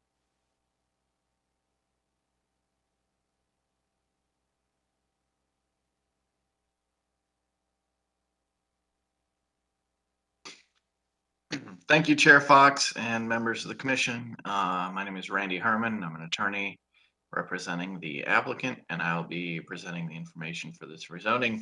The applicant is also here if we have any questions for him, and the applicant's engineer may or may not be present. So this is, again, a petition for rezoning of a parcel at 12117 Strickland Road. If we can go to the next slide. So this is exactly the kind of parcel that the city needs to see rezoned for higher density in order for the city to grow. It's on a major road. It is near to a commercial center at the intersection with Ray Road, and it is right across the street from the brand new Barton's Creek Elementary School that has just been constructed. Currently, the property is zoned R4 with a low density of residential that would allow us to construct by right something like 6-7 houses on the property. And we would argue that that doesn't make any sense given the location of the property and its position within the city. If we can go to the next slide. So again, this is the aerial view showing the location of the property on Strickland Road. Immediately to the west of the property is a apartment complex of 3-story apartments. Immediately to the east is the North Raleigh Presbyterian Church. So we have a parcel that's essentially stuck between institutional buildings and an existing apartment complex, and we are proposing additional apartments be constructed on it. Specifically RX4 to allow 4 stories of height. And part of the reason why we're asking for that density, aside from the fact that obviously we need additional density in the area, is because of some of the limitations on the site. So if we can go forward 2 slides. So this is the topography of the site, and as you can see, there's a significant slope in the back. So the front part along Strickland Road is fairly flat and developable. The east and south part of the property are steeply sloped. Also, there's a creek which runs along the eastern property line, which has not yet been designated as a blue line stream, but we're fairly certain it will be, and therefore will require buffers along that creek. So essentially the whole southern portion of the property where it kind of narrows is fairly undevelopable due to the slope and due to the stream buffer. And so the development that does take place on this property under any zoning designation is going to have to be concentrated up front near Strickland Road. And so in order to make this a usable property and to get the greatest amount of benefit out of it, both for the applicant and also for the city, we are proposing that it be developed at a high level of density up near the front. near Strickland Road. Next slide, please. So when this proposal was initially submitted, it was not proposed to be a conditional zoning. It was intended to be a straight rezoning. But after our discussions with the neighbors at several different neighborhood meetings, those discussions have resulted in this set of zoning conditions, which we believe addresses the concerns of the neighbors without unreasonably restricting the property. So one of the main concerns was from the property owners to the south, that they felt like any new buildings that were constructed would be looming over them, would obstruct their view. So we put in this 150-foot buffer from the southern boundary. So any new buildings that are constructed under this rezoning not only would be much farther away from those houses than would be required under the current zoning, they would also be significantly farther away from those houses than any of the existing apartment buildings on the existing apartment complex that is immediately to our west. So we believe it would have less impact than any of the structures that are already there in the area. The first two zoning conditions came about as a result of our discussions with the neighbors, where the applicant wants to assure them that this will be a quality building, that it'll be well built and look good. And so the concepts of well built and look good are kind of hard to define in a way that would be enforceable under as a zoning condition. And so we believe we have gotten at those ideas by these specific enforceable conditions about cladding, roof pitch, and architectural shingles. The roof pitch also addresses some of the concerns about the height of the buildings. So the buildings would be allowed to be 4 stories, but because of the roof pitch, they're not going to have a commercial type roofing with air conditioner units on the top and so on. They're going to have a roofing that'll look like a house, and so it'll fit in better within the area. And finally, number 6, limiting the uses to residential only and associated uses. With that, again, under RX, there would be some commercial use allowed, but we have agreed to limit that to residential only because we are intending to fit in with the residential nature of the surrounding properties. The neighbors have requested some additional zoning conditions, which after discussion with zoning staff, we did not believe could be written in a way that would be enforceable. And so we're either unenforceable or duplicative of what already exists in the UDO, and therefore we weren't able to put some of those conditions in. But we believe that this list of conditions addresses the concerns of the neighbors and helps the project to make sense for the city. With that, I'll rest unless any members of the commission have any questions.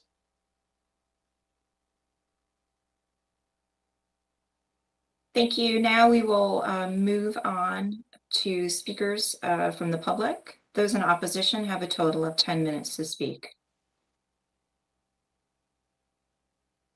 All right, we have Steve Lai representing the opposition. Good morning. Thank you, commissioners, staff, for listening to our case.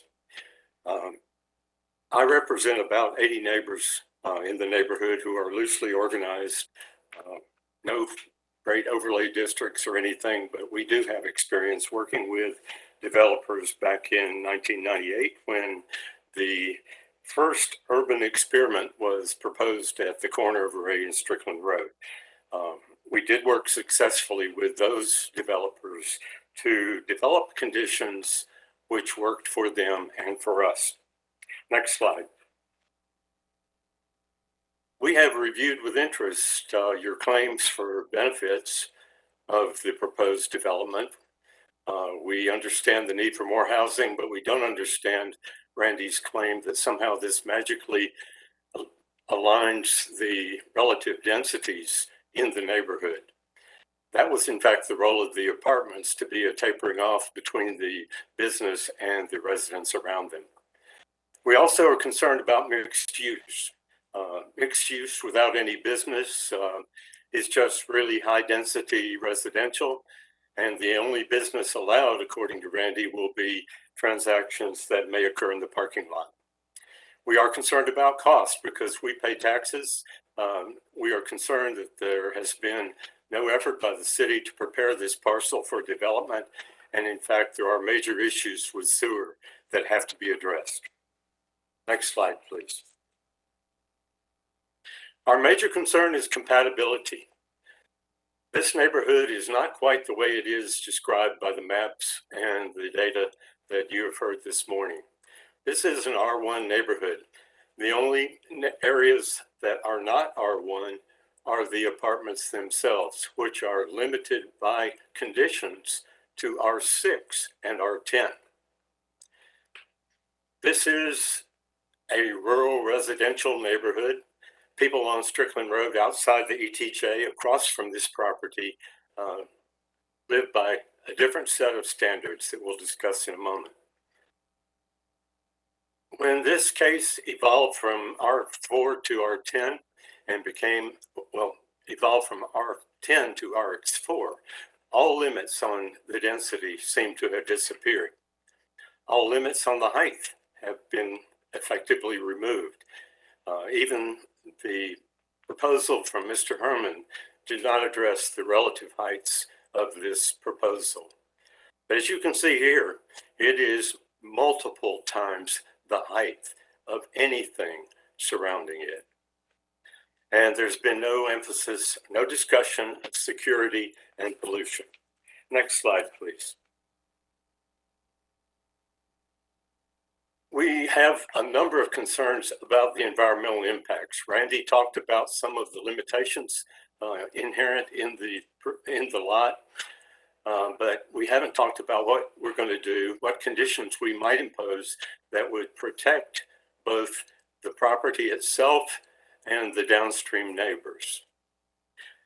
There is, as he said, some debate about the News Riparian Buffer, and I'm not sure that they're convinced to protect Hare Snipe Creek in any particular way. We've talked about flooding and erosion control, but so far, no conditions that you saw among the 6 made any commitment beyond the absolute minimums to protect this property. At this very time, the city of Raleigh is spending money trying to identify why there is flooding and erosion in the entire Hare Snipe Creek Basin. But all they have to do is attend a few meetings and look at the intensity of the proposed development, and they can understand why the pipe under Ray Road has been blown away by stormwater 2 times. Next slide, please. Randy showed you this picture a moment ago. I'd like to emphasize the fact that this does have 38 feet of difference in elevation on the north side and the southern border near where I live. So when you put a 68-foot building anywhere on that property, from the south side, it will look bigger than reality. This is in the Neuse River watershed. It is a possible source of more sediment, more runoff, and more erosion, if not managed properly. Next slide, please. Randy summarized the history of our meetings. We first met back in November and began with a very attractive story about some nice homes, upscale apartments, townhomes. Randy even said there'd be a gated community. 40 units was what we talked about that day. If you follow the blue arrow, you see that that has evolved from 40 to 71. We're now at 102, not as a limit, but as a recommendation for the maximum by the city. There are no limits on the uses, so the neighbors have no idea whether to expect residential units for households, or whether this could be group homes, dormitories, who knows what, without any conditions. Next slide, please. The proposals that we made to the developer and to the city were directly from the history on the lofts at Strickland Road. These are apartments developed back in the 1998 timeframe. Many of the zoning conditions are embodied in the conditions. They have a very complex set of conditions, and we tried to simplify the residential requirements and provide them to the developer for discussion. The whole goal was to work with them and to try to get something that would work not just for the neighbors in single family, but also for the neighbors who live in the apartments themselves. Next slide, please. Tiny bit of detail from Randy's slide on the proposed development. He didn't show this one, but he has shown it twice in the neighborhood meetings. We've done a little bit of math, and we can see a couple of apparent problems. He talks about a buffer at the back of 150 feet in the unbuildable area, but he doesn't put any limits on clearing that to use for parking places. The space will accommodate 102 units, roughly 1,070 square feet per unit. Parking places are a question. But the magic number keeps going up.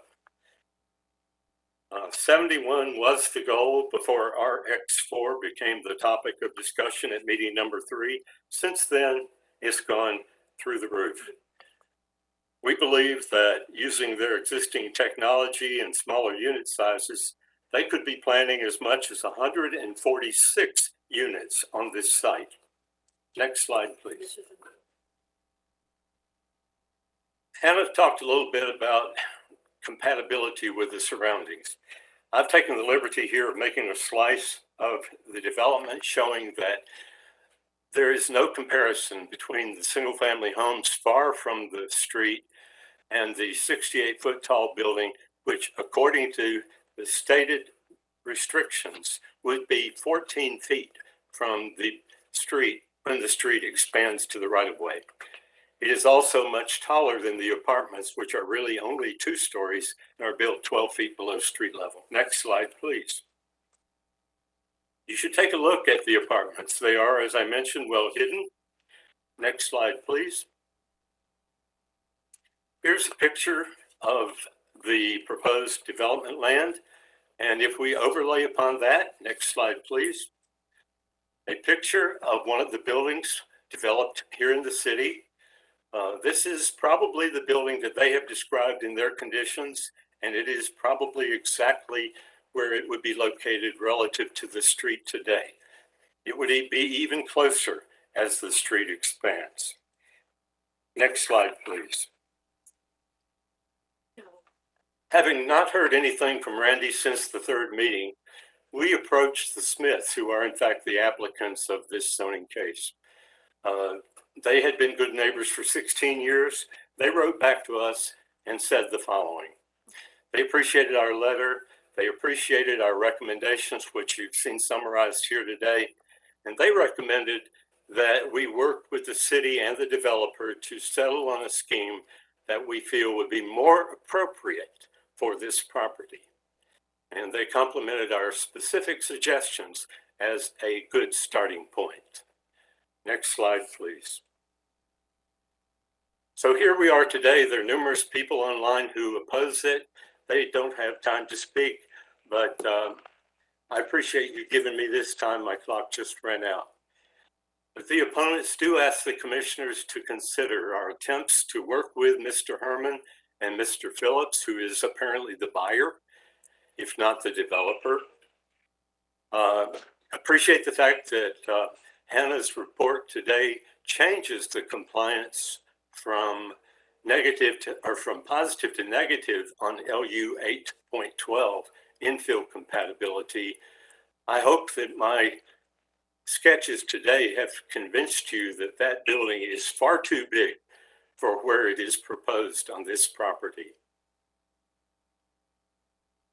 Without conditions, RX is inappropriate for trying to build inside a R1 neighborhood. Even by the applicant's own advice, it needs more conditions. We request that you work with us, either directly, individually, or through the committee of the whole, to help create a project that would work on this site. Thank you. Thank you, Mr. Lai. We will now move on to questions and comments from commissioners. I'd like to start off and see if the applicant would like to respond to some of the information we just saw.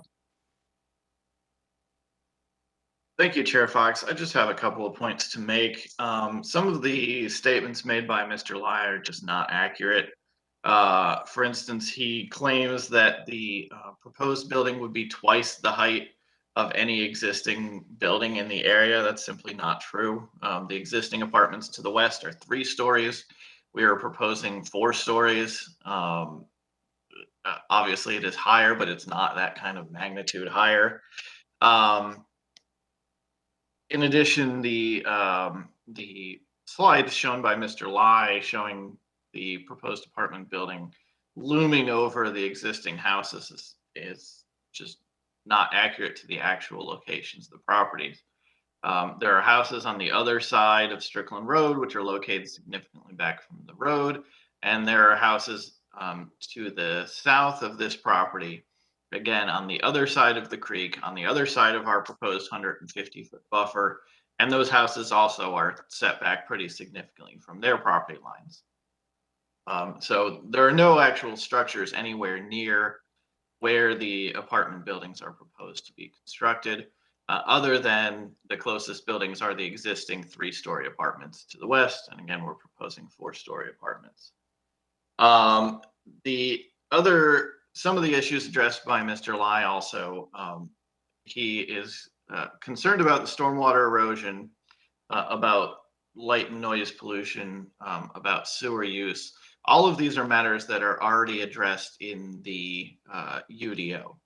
And, you know, to go back to his comments about the other project, which was constructed in 1998, at that time, the UDO did not have as extensive of limitations. So it made sense at that time to negotiate more specific pollution requirements with that property developer. The UDO currently has extensive restrictions regulating stormwater, regulating water and sewer usage, regulating light and noise pollution. And so we believe that anything that we would propose to deal with those issues would be duplicative of what already exists in the UDO, which already adequately protects those neighbors. So I think that's all we wanted to address on that. Regarding, I guess, real quick regarding the preliminary site plan that was shown, that is something that we have shown to the neighbors in order to give them a sense of what the project might look like. But at this point in the rezoning process, we obviously can't commit to that site plan. It's not anything that's been submitted to the city and reviewed. And so we haven't shown it to avoid any issue to the planning commission, to avoid any issues with being committed to that site plan, which is obviously very preliminary at this point. But that's all I wanted to say, and we're happy to answer any questions from the commission. Thank you. Do we have any additional questions or comments from commissioners? Commissioner Rains? Thanks, Chair Fox. Question for staff. This is a NCDOT maintained road, Strickland. I may have missed it, but is there a frontage requirement for this segment? If it's to be rezoned, I couldn't find anything in the report. The question is related to the 30-foot setback from the paved area. Wanted to know what requirements, if any, are within that setback. Yeah, so that zoning condition specifies the location of any building, excuse me, won't be closer than 30 feet from that paved edge. Does that answer your question? But there's no landscape or tree conservation requirement along that zone. It's just true building setbacks. Correct. The Correct. zoning condition doesn't require that additional landscaping. I guess I would just ask the applicant if they would consider providing some landscaping along that edge that would supplement the rest of the Strickland corridor. If there is no frontage requirement. Would the applicant like to respond? Sure. So the reason that condition is phrased the way that it is because if you look at the map of where the right-of-way is currently located, you can see that there's significantly more dedicated right-of-way both to the east and the west of this property than there is on this property. So we are aware that during the site plan process, we're going to have to dedicate additional right-of-way. We also know that at some point there's a proposal to expand Strickland Road.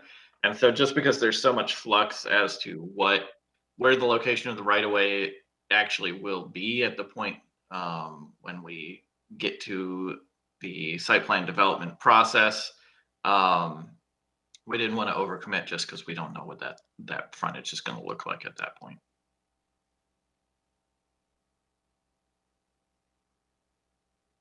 Do you have any follow-up questions, Commissioner Rains?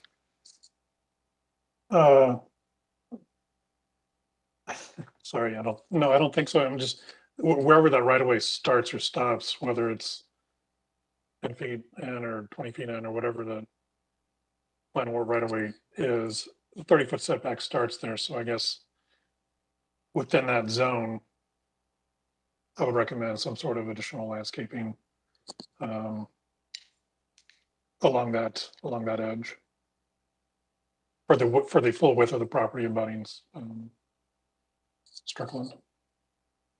I tend to agree with you. Commissioner Lampman, did you have a comment? I think I'm just kind of a little bit confused by, I completely understand what the developer is saying about some of the topography limitations and then some of the buffering that's going to be required. If those are anticipated, I think in combination or with the tree conservation opportunity here, there might be additional opportunity for further, offering of additional setbacks for this particular development in this area, especially since those challenges are already anticipated, just natural barriers. Thanks. Thank you. Commissioner Bennett? Thank you, Chair Fox.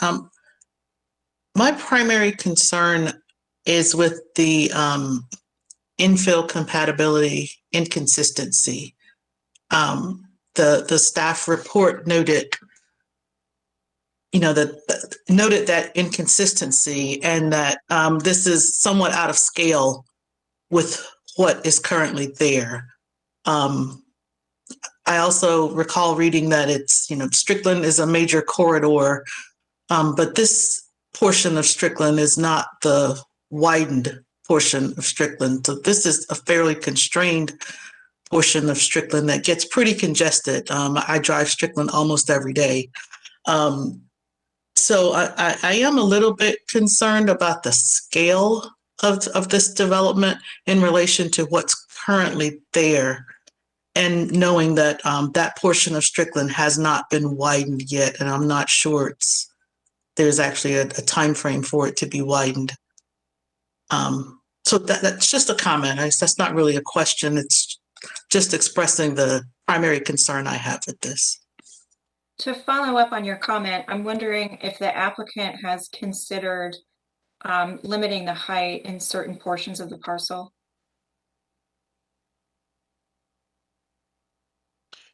So I want to first respond. I have talked to my client about the landscaping. We would be willing to commit to additional landscaping along the frontage with Strickland Road. I don't have any proposed language for that right now, so we would have to work that out. But we are open to that in concept. As far as the height, as I said, the only location on the property where buildings can actually be located is up at that front northwest corner adjacent to Strickland Road. So with the 50-foot stream buffers along the eastern boundary with 150-foot setback on the southern boundary, you know, a significant portion of the property will not be developed at all. And so obviously, if you could put buildings down towards the southern boundary, I think it would make sense to limit the height for southern buildings to have a lower height than buildings closer to Strickland. But since there won't be any buildings in that southern portion at all, I'm just not sure how we would structure that. Because all of the buildings are going to be located in the area where it would make sense to have taller buildings. Thank you. Commissioner Lampman. I think that generally makes sense. I think some of the things that we're just trying to, understand for the area, 102 units is fairly substantial for what I think your remaining developable area is going to be about the size of a postage stamp. It's going to be really tight. So I think what we're trying to do is just kind of understand the reasonability of, your true unit count, what we're going to be seeing on what I'm guessing is going to be about 2.5 acres of developable land. If you can, offer us some sort of context so that we can understand, and also it helps the public understand exactly how many units truly think you're going to be able to get on the site. And to that point too, when I just kind of think about your marketability, I don't want the encouragement just to pack as many units as you possibly can, because then you have all the additional parking. I want to understand that this is just going to be a reasonable development. Yeah, so when the staff report came out on this rezoning, that was the first time I saw that 102 unit number. We'd previously been advised that the most we could get was 71 units, and that was kind of what we were aiming for. We weren't even sure that we necessarily would get to that. You're right that the major limitation is the parking area. Given, again, the area of buffers, we just can't put so many parking units on this, parking spaces on the property, and that really is going to be the limitation that's going to limit the number of units. We're also, this is going to be apartments, but it's not going to be all 1-bedroom apartments. If we did all 1 bedrooms, maybe we could get something like 80, but that it just isn't marketable in this area. And so it's probably going to be a mixture of 2- and 3-bedroom apartments. So I think you're probably looking at somewhere in the range of 60 to 70 units. We just don't have the engineering yet to give a final number, but it's not going to be anything like 100. So am I hearing correctly, you're not able to offer conditions limiting the density or the unit count? I just don't think we have a specific enough number to be able to do that at this point. It's certainly something we can look at with our engineer. Okay. Are there any additional questions or comments from commissioners? Commissioner Miller? We've been ticking through some of the issues cited by staff and the neighbors, but there were a couple more. One was with respect to the water quality and the sewer issue. It sounds like the neighbors and the applicant disagree about whether there's a sewer issue there. So that's more of a question for staff. I was going to see if they could further explain that issue and clarify what that issue is, if it exists.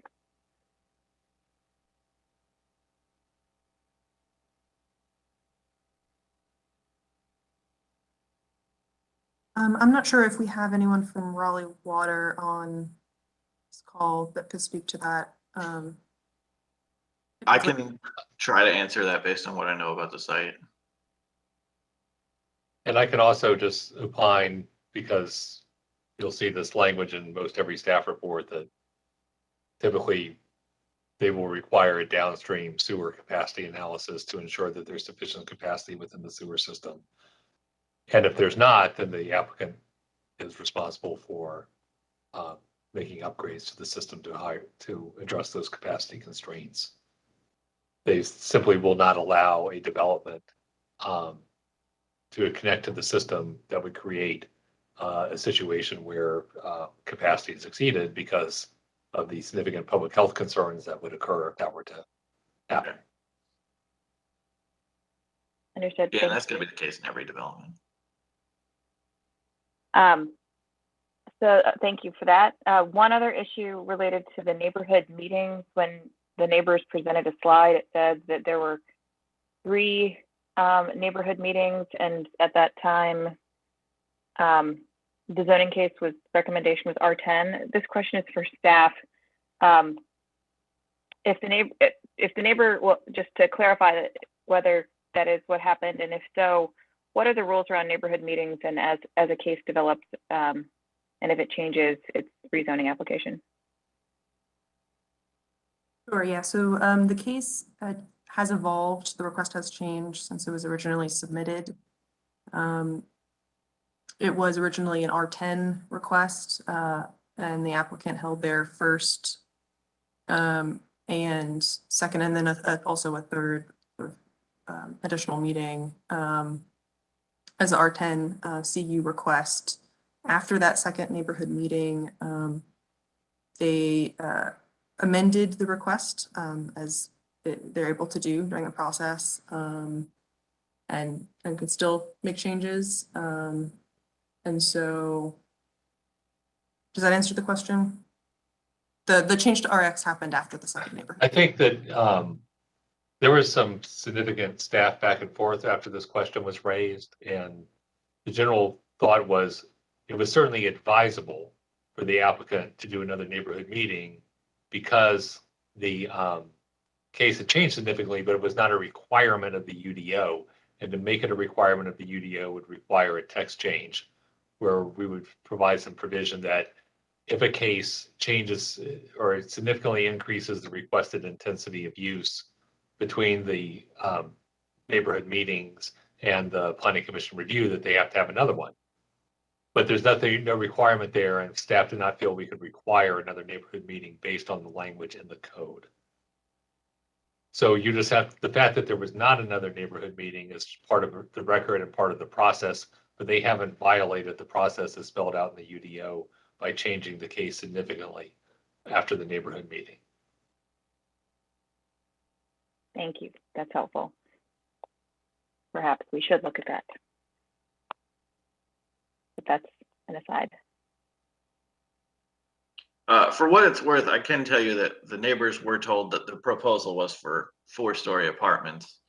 It wasn't until after the second meeting that we realized we couldn't do 4 stories under R10, and we changed it to RX for that reason. But the neighbors were always told that that was the intent.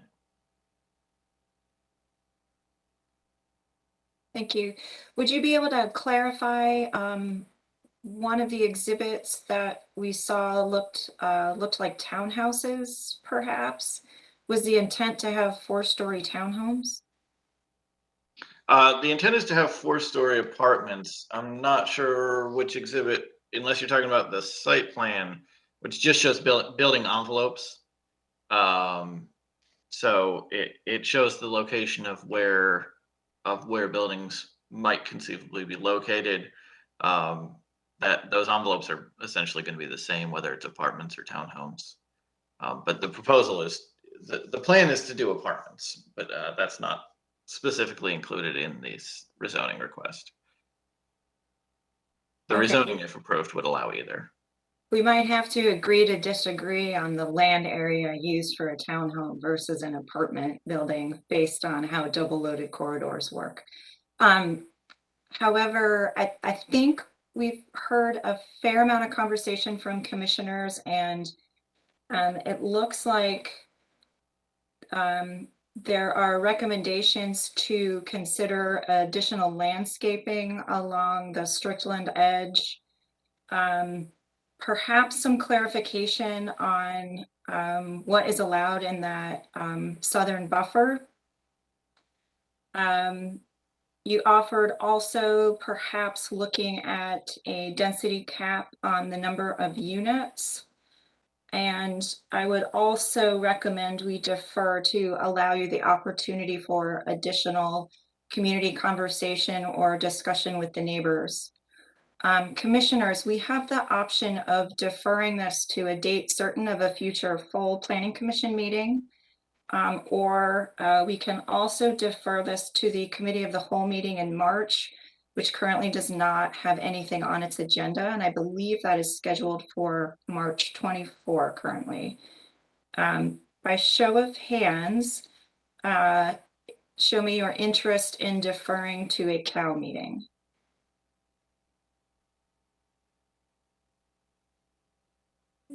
Okay. Some of us are iffy, and that's okay. Commissioner Bennett, did you have a comment? My concern with deferring to the COW meeting is we've been struggling to have quorum at those meetings. And I just hate for the applicant and neighbors to show up ready to go and we have to cancel the meeting. So it just seems like we have greater certainty of people showing up at the full planning commission meetings. So that's why I'm not opposed to it going to committee of the whole. I'm just concerned that it might have to end up going to planning commission anyway. That's a good point. With that, then I will recommend that we send it to a date certain at a full planning commission meeting. Our next meeting does not give sufficient amount of time should there be changes in conditions and additional conversation with the community. So that means we would be looking at our first meeting in April. Does anybody on staff have the calendar pulled up, the date of that meeting? If it's April 12th. Thank you so much, Hannah. Okay, with that, I'd like to recommend that we defer this case until our April 12th Planning Commission meeting to allow the applicant additional time to consider conditions and conversation with the neighbors. Mr. York? Yeah, I'd just like to remind everybody, the neighbors and the applicant, that as was mentioned earlier, you only have one opportunity to change your zoning conditions while it's at the planning commission. And so make sure you've wrapped everything up because you won't get a second chance to change your zoning conditions before the planning commission has to make its recommendation. Excellent note. With that, I'm going to move us on to item E.3, which is case number Z7921. This is a request to rezone approximately 4 acres at the intersection of Garner Road and Hope Street from industrial mixed use 3 stories to office mixed use 4 stories parking limited conditional use. I'd like to start off with a presentation from Ira Mabel. Good morning. Ira Mabel, Planning and Development. My only other comment on this first slide is that your action is in May. So we can go to the next slide, please. So the zoning in this area, sort of like 2 different major categories. There's residential north of Hope Street and east of Garner Road, and then sort of a business industrial district, which is the site, and then to the south and to the west. Next slide. Just for some orientation, there's Wilmington Street there. It's a major corridor. A couple other major landmarks shown. And the site itself, we can go to the next slide. The site itself currently has a warehouse style commercial building and a convenience store, I think former gas station. I don't think they sell fuel anymore. And also quite a bit of it is undeveloped and is a open field. Next slide. 2 zoning conditions. The first is requiring residential units to be affordable for 25 years to 60% of AMI. This is all units. Although I would point out that no condition on the case requires that residential units be built necessarily. So, the request is for an office district, and the site could be developed as fully office. But any residential that will be built will have to be affordable at these levels. Also a condition limiting the location of parking. So that the request does have a parking limited frontage. So those rules would apply, plus this extra rule, which is most often found in the urban frontages, not parking limited. Next slide, please. So the request does add quite a bit to the residential entitlement. IX districts do not allow residential on the first floor. So you have to have commercial on the first floor. So going from IX3 to OX4 basically goes from 2 floors of residential to 4. And then does eliminate, industrial uses. But would allow the apartment building type on its own, which currently you cannot build in IX. Next slide. Fairly high walk scores. The site is pretty close to downtown, south of Martin Luther King Boulevard, but still fairly close and near a transit line. Next slide, please. Which is shown here. The Route 20 is available and pretty close. Does not have the greatest service currently, though. Next slide, please. Does add quite a bit of housing variety, like I mentioned, because of the building type that is unlocked by changing from IX to a different mixed-use district. Next slide, please. This part of the city does, score a little bit higher on the EJ screen than the citywide average. Although costs down here have been slower to rise than the city overall. And this was included in the Garner Road redevelopment area listed as, brownfield, mostly designated as mixed use to be redeveloped in post cleanup. Next slide, please. The future land use map here is office and residential mixed use, so OX is consistent with that. Next slide. The site is also about half in the core transit area, so this is the half-mile bubble centered on the BRT station on Wilmington Street. So technically those policies apply, although crossing the railroad tracks in Wilmington Street is only a limited number of options to actually get from the site to the transit station. So sort of lukewarm guidance in my personal opinion. But still, next slide, please. Consistent with the urban 4 map because of the frontage and that extra condition. Condition consistent with future land use, as I mentioned, and with the plan overall. Next slide. Consistent policies about infill and density transition. Office mixed use definitely a transition between the residential neighborhoods and other industrial zoning in the area. Next slide. And that affordable housing does trigger some policies about housing affordability. And next slide, please. Again, your deadline is in May, and a couple more meetings should you wish to use them.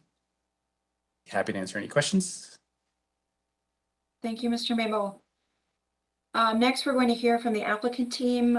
Before the applicant starts presenting, I'd like to note that Commissioner Lampman has requested a recusal from this case. So without objection, Commissioner Lampman is excused from this case. Okay. Moving on, the applicant and those in favor have a total of 10 minutes to speak. Quick question. Do we need her in order to vote on this case? No? Okay. No. Good morning. This is Molly Stewart, Morningstar Law Group. I'm here with Seth Friedman, CEO of Passage Home, the entity that controls our property owner and applicant. The mission of Passage Home is to break the cycle of poverty and create multi-generational self-sufficiency for the individuals and families of Wake County by helping them achieve housing and income security. Passage Home pursues this goal by providing a variety of services, which include housing.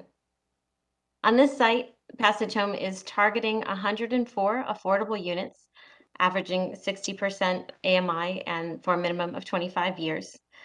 Given that this OX4 request is in accordance with the office and residential mixed use designation, as well as table LU2 of the comprehensive plan setting out desired heights, we will simply reserve our time to rebut any comments that we may hear or to answer any questions. I will point out that based on some comments that we heard from neighbors at our first neighborhood meeting, we did add after that meeting a zoning condition that prohibits parking between the buildings and the street, and that was to improve the pedestrian experience. Thank you, and Seth Friedman and I are available to respond to any questions. Thank you, Mr. I just want to verify that we do not have any members of the public signed up to speak on this item. I do have one speaker. Okay. Can we unmute that first speaker? Ricky Bacard. Or Rick Bacard, sorry. Good morning, Commission. Thank you very much for allowing me the opportunity to speak. I am a resident of the neighborhood there and live across the street from the property in question.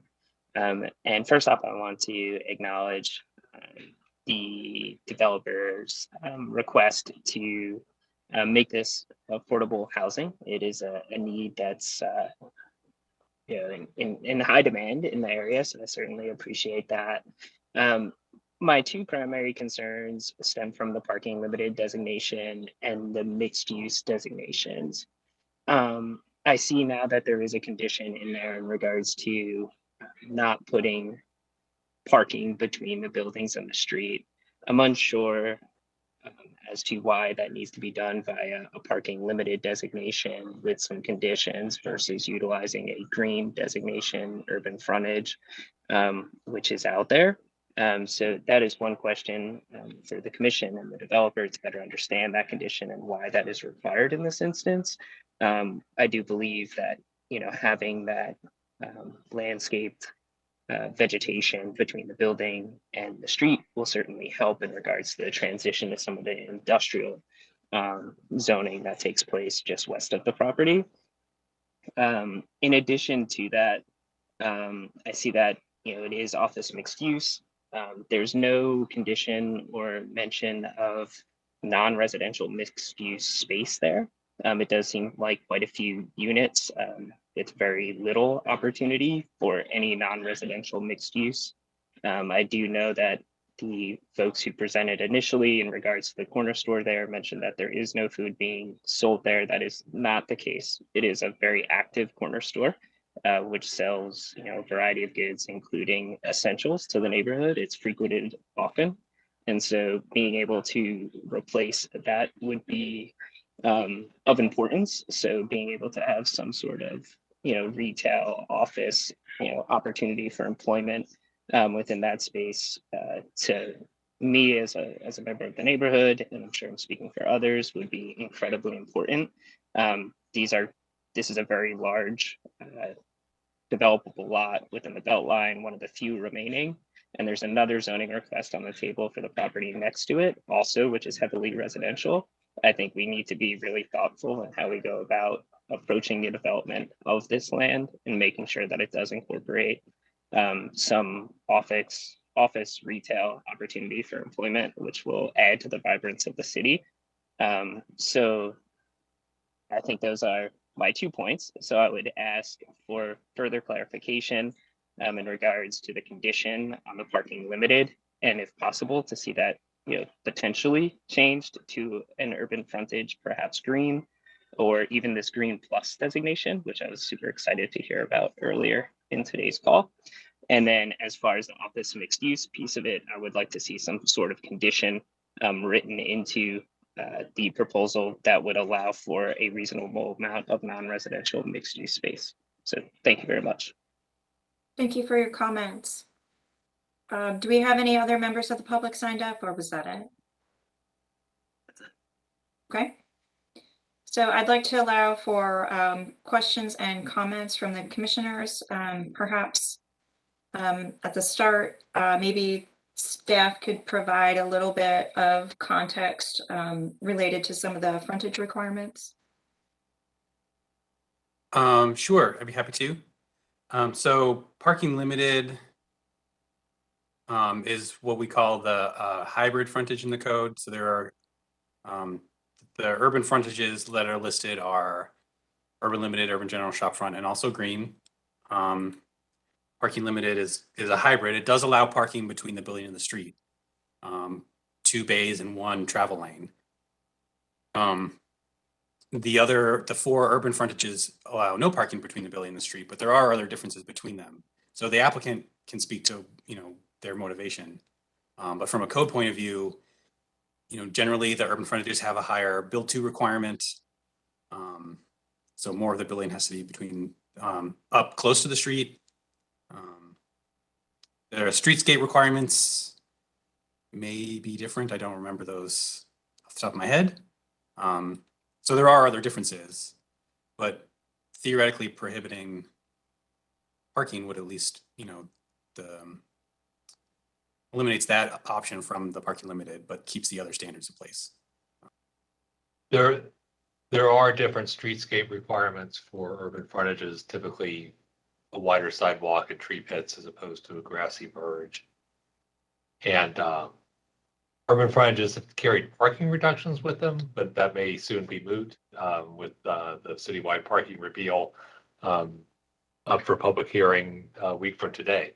So, but those are 2 considerations. Often people ask for the urban frontage when they wanted to build a denser building with lower parking ratios, but that will be less of a reason in the future. Yeah, you can. I believe. Go ahead, Ken. Go ahead. No, I had something else to say. I just wanted to make one correction. I said the corner store there does not sell fuel, as in gasoline, not food. I think at one point it was a gas station in the past. At least that's what it seems to me based on how it's built. But definitely is a convenience store. So sorry to mumble that one. Was that all the questions you answered, Chair Fox? Or I believe so. I'd like to see if the applicant is available to respond to the frontage and the nature of the mixed use. Yes, thank you, Chair Fox. This is Molly Stewart. With respect to the urban frontage request, it's something that we certainly considered. I just want to point out a couple of factors that led us to that parking limited with the restriction on parking in front of the building, which is in this location, we have 2 primary streets. So those primary streets come with the highest degree of kind of occupying that frontage with a building. And what that does here is it reduces the flexibility on the site and pushes you away from being able to provide the surface parking that's necessary to achieve the affordability that is planned here. So we wouldn't want to end up in a situation where we're putting housing over parking and providing a very different product than is intended. With respect to mixed use, as all of you are aware, kind of the 2 primary ways that zoning impacts use is to prohibit uses and to permit uses. And to require a particular use is a very different sort of animal. And in particular, in this case, I'm not sure I see a reason here to target a particular property owner, particularly one with a focus on affordable housing in particular, with requiring a specific use on this particular parcel. What I've heard today is a request to provide very significant greenery, to provide a corner store, and to continue to provide affordable housing, which, as you know, would need to be surface parked. And this is a lot to ask of a single parcel. And so we would ask that, we be considered part of a larger community here, and be able to do what it is that we do, which is provide affordable housing. Thank you. Thank you. Do we have any additional questions or comments? Commissioner Bennett? Thank you, Chair Fox. So in response to what Ms. Stewart just said, we certainly don't want to overly burden one applicant, but am I correct that this rezoning is removing the convenience store? I can answer that. It wouldn't remove the possibility of the convenience store. It just, it wouldn't come with any requirements for that particular use. I mean the existing one. the intent, the zoning wouldn't do that, but the intent of the redevelopment Right. would be to redevelop it as a residential property. That's right. So in that case, I don't think it's unreasonable to, I won't say expect, but to request that if a development is removing a business that's serving the community, that there be some sort of consideration for putting it back, not necessarily that same use, but we definitely have a priority for affordable housing. I think this is great.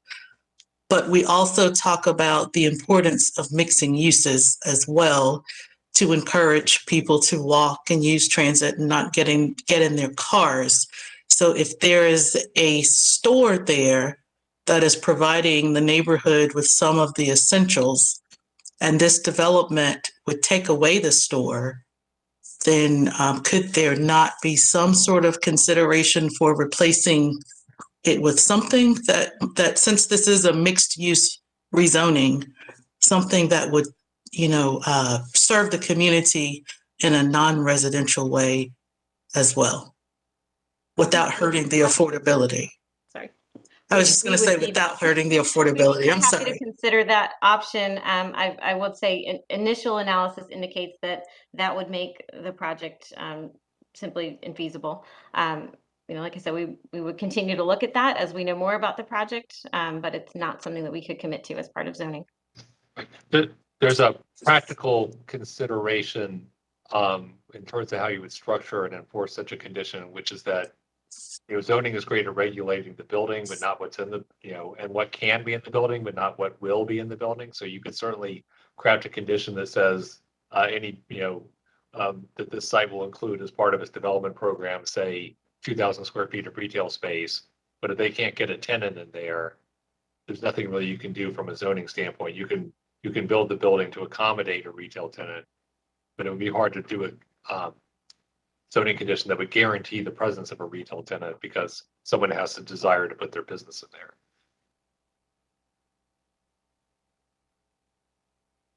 Did I see another hand, a question or a comment from the commissioner? No.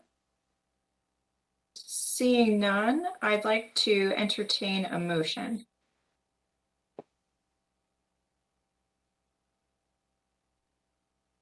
Commissioner Rains? Thanks, Chair Fox. Let me see if I can bring it up here. For zoning case C-7921, I move to recommend adoption of the proposed consistency statement dated March 8, 2022, contained in the agenda materials, and to recommend approval of the zoning amendment.